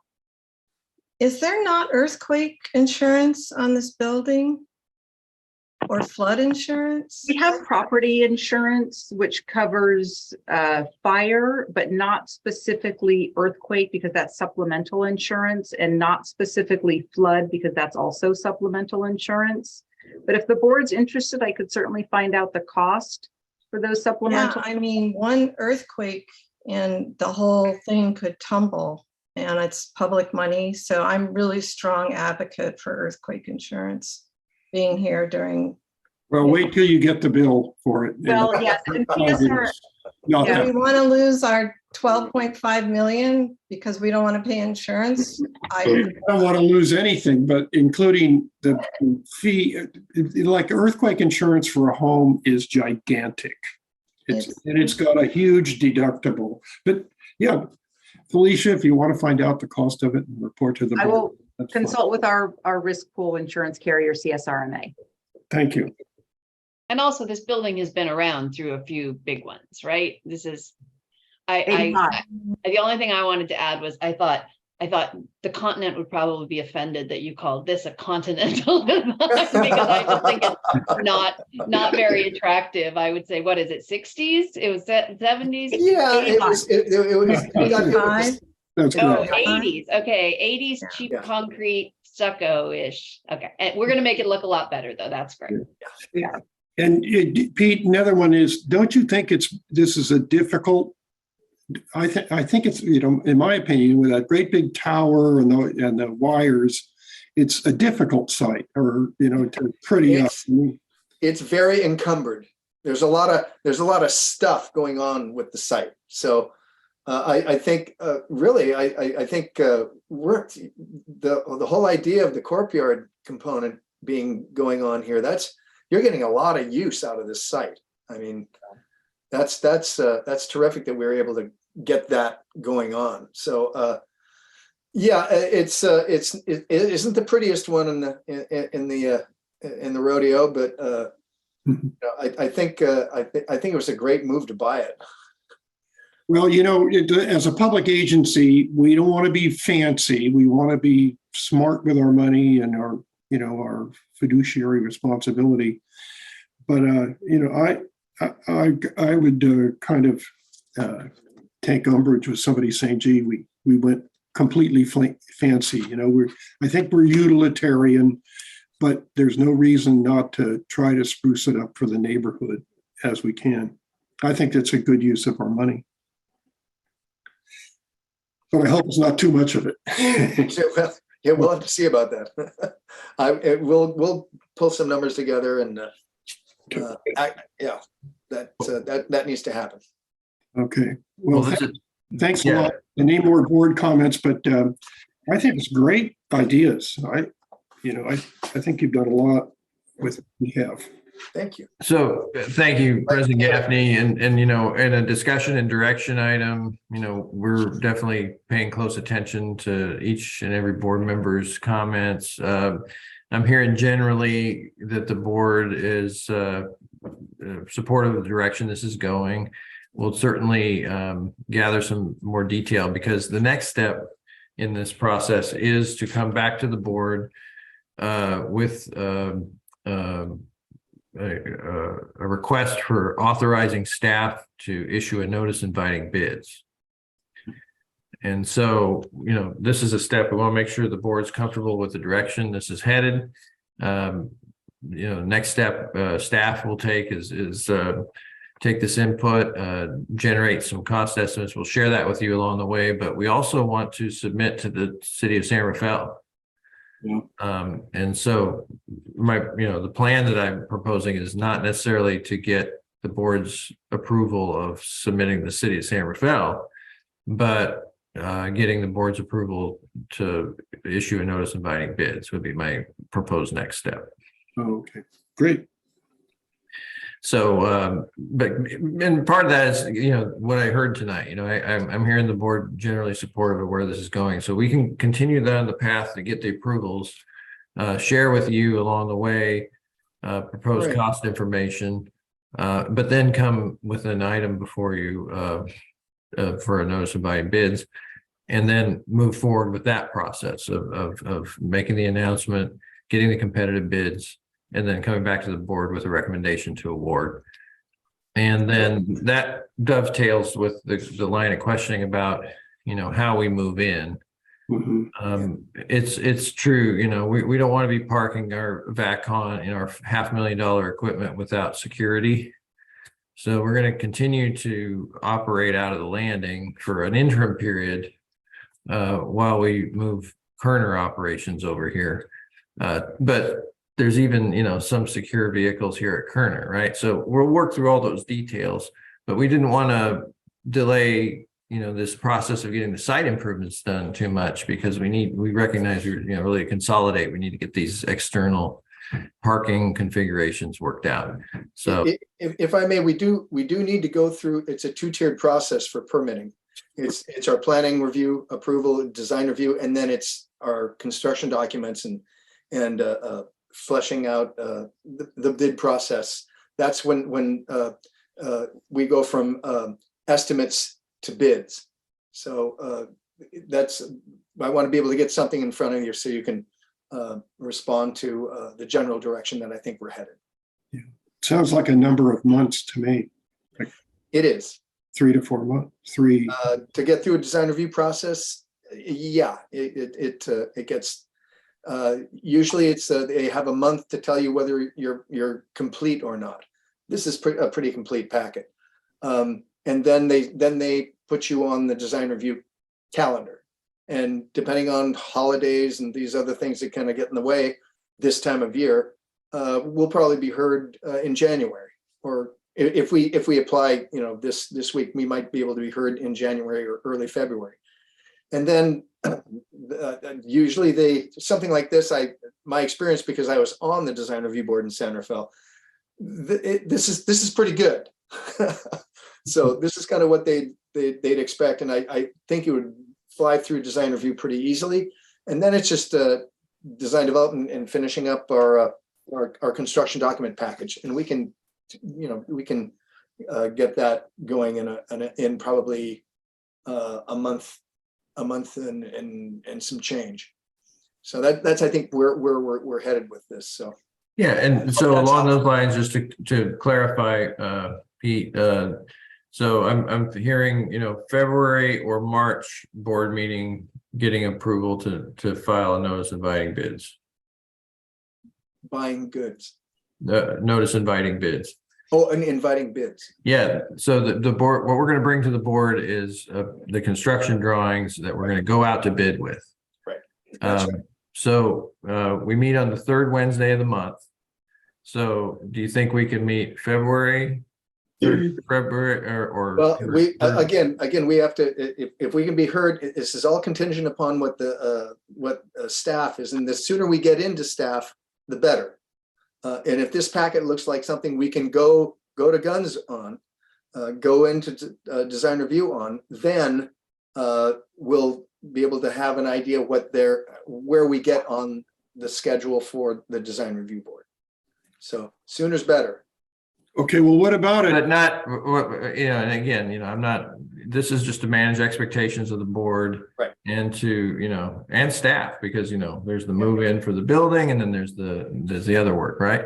So our next time we're going to come to this board is going to be to get permission from them to issue a notice inviting bids on a set of construction drawings that the city has approved. Uh-huh. So realistic time frame for that sounds to me like February would be the earliest possible, and it's probably March. Third week of March. Yes, I think that would be a more realistic timeline. Right. Okay. Is the board ready to give staff directions to say, gee, this looks like a good design, and prepare items to go to the design review board? I'm not. I want to go out and look at it. Okay, well, can we vote on this?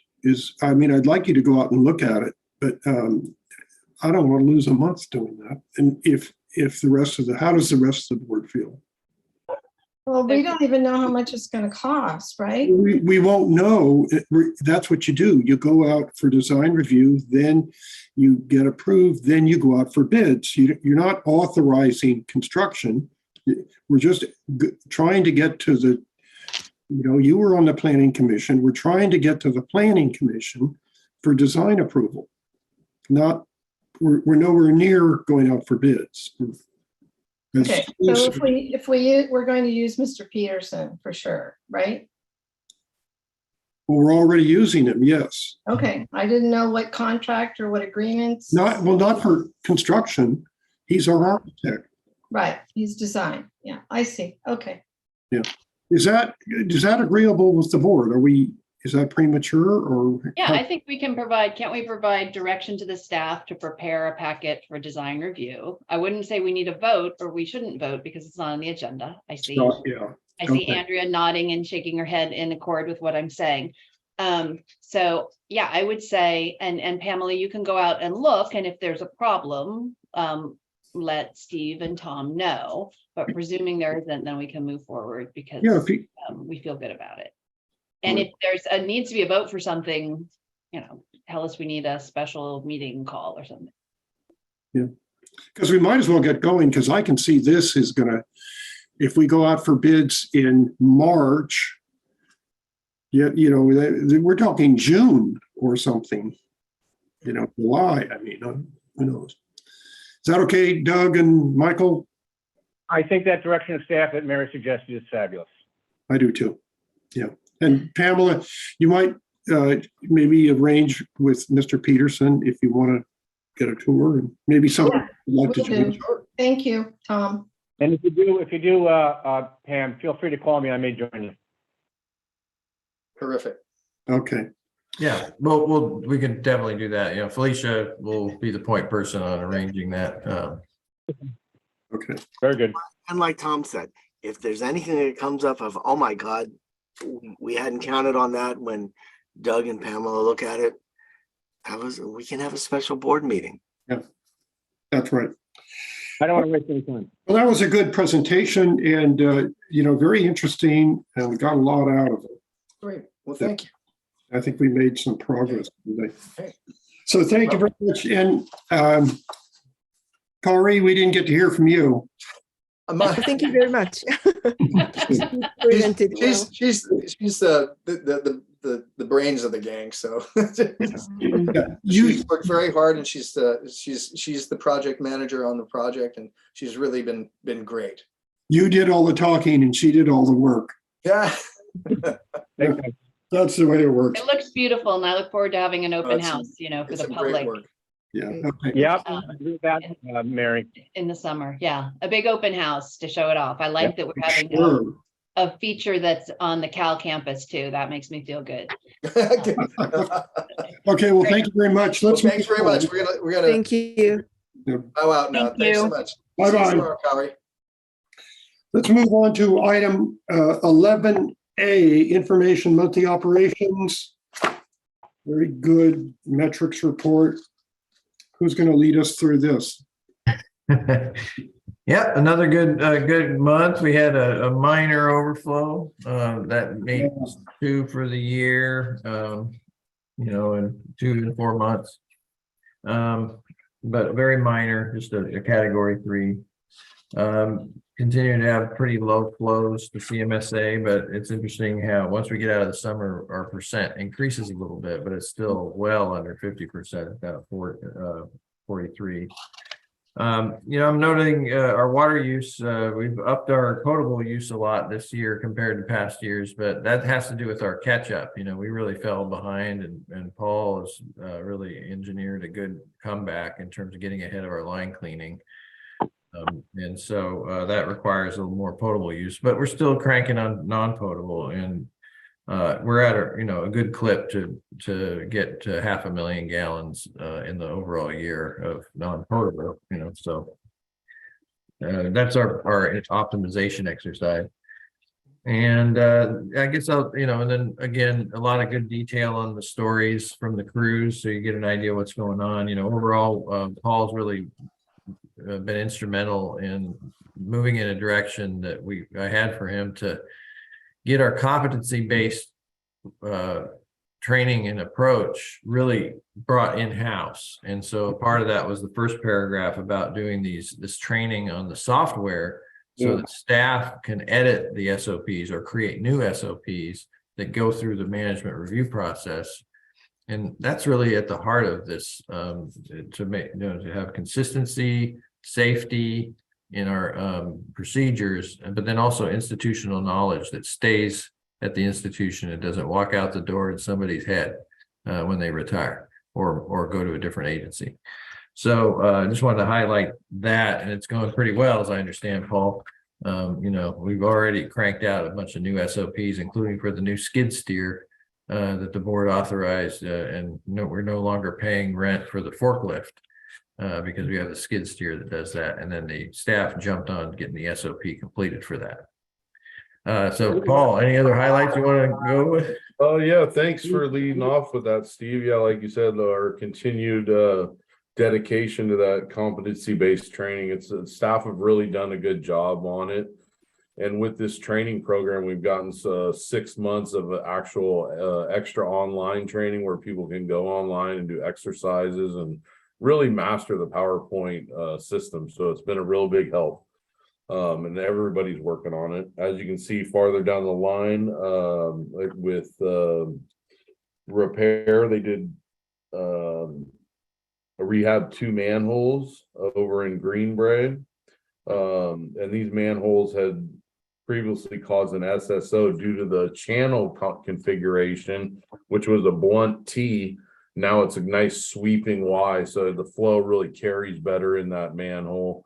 So we're following up on some SSO and some grade 5 deficiencies for repair crew, which is really what we're trying to really get those grade 5 numbers down. That's one of my big focuses with the repair crew. Line maintenance had responded to some multiple calls out over at 455 Magnolia Avenue. We kept getting residents calling in saying there was sewage on the street. We did a couple investigative field walks, and it come to find out it's actually a restaurant, and they do some dishes, and we're dumping some water into a floor drain in the back, which would then carry out to the drain, and the public were seeing it as SSO, so we're responding. I worked with the Marin County Department of Environmental Health just so they can talk to the business about what you're dumping out into the curb, what's appropriate and not. So working with the county a little bit on that. You know, what's interesting about that one, Paul, is you could say that that's a gray water discharge.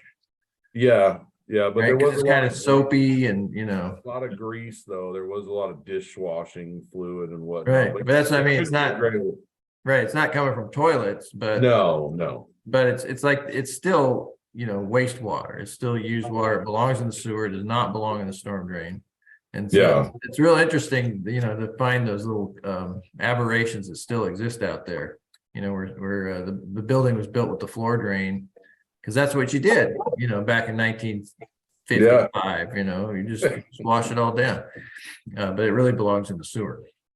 Yeah, and then one last highlight I wanted to talk about was the fog compliance program. Yeah. We've really been trying to work with CMSA really closely and some of their staff over there. You know, our staff are out in the field seeing heavy grease loading in the lines and whatnot. And I'm really happy to report back that working with CMSA and doing some additional inspections on our finding out in the field has really improved some of the line conditions.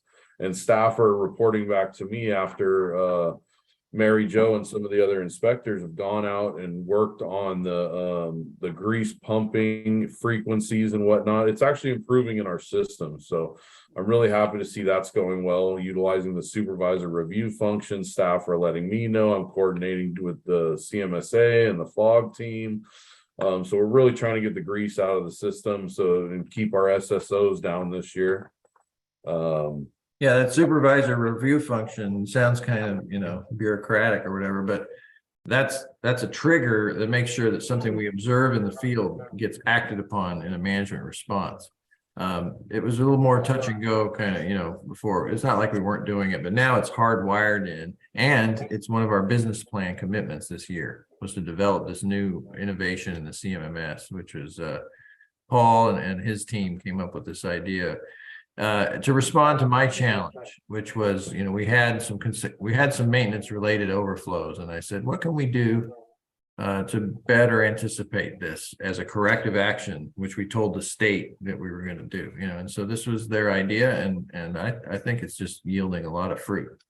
Yeah, and something to that regard, Steve, too. You know, we did have this one small SSO last month, and come to find out it was a liner root issue, and we're going to start working to come up with a manhole inspection sheet as people are out there flushing, so they can also report deficiencies back to us for repair and whatnot to correct. So another little channel there that we're going to try to use the supervisor review function. And then the last big piece we had was Marin Health Medical Center. We've got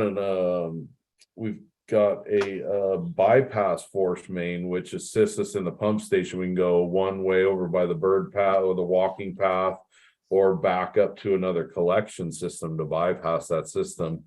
And the hospital is doing a large boring for all their communication lines and whatnot. And when they had redone the hospital, we lost, or it was paved over, our locating box for that force main. So it took some effort. We had to shut down the pump station and push some inspections, hand rods up, so we could actually get a good location on our force main. So that was a good collaboration with inspections and pump stations, and also condition assessment. So we were able to locate the force main. We were able to GPS it for any further projects and conclude that so that the hospital could re-drill all their new data equipment into the new buildings. Yeah, it's one of those things, right? You know, it's the force mains. If we don't have some information programmed and don't have any kind of locator in the field, it's a mystery where they are. And yet, as you can imagine, it's one of the most vulnerable pieces of our infrastructure. You know, it's the one thing you don't want to drill into, you know, is a pressurized sewage line. Yeah. It would blow it out. Okay, well, thanks, Paul. I know. Are you? Hey, you have more? Yeah. I know Doug was jumping at the bit when he heard about the skid deal. You wanted to talk about the forklift, Doug? I want to know, send me a picture of that. I'm just interested in that, Steve. The title. You know, Michael and I in the facilities committee, every time we go out to the building, which, you know, generally once a month, Paul and Felicia are all over it. And, you know, Paul is there a lot and Felicia with kind of organizing, in addition to the regular duties. And it's just a heck of a project out there. And we, I think Paul's really got in charge of the construction and Felicia kind of the running the thing, and it's a pretty good deal. It's fabulous that we're having that building. The amount of minutia in there is just unbelievable.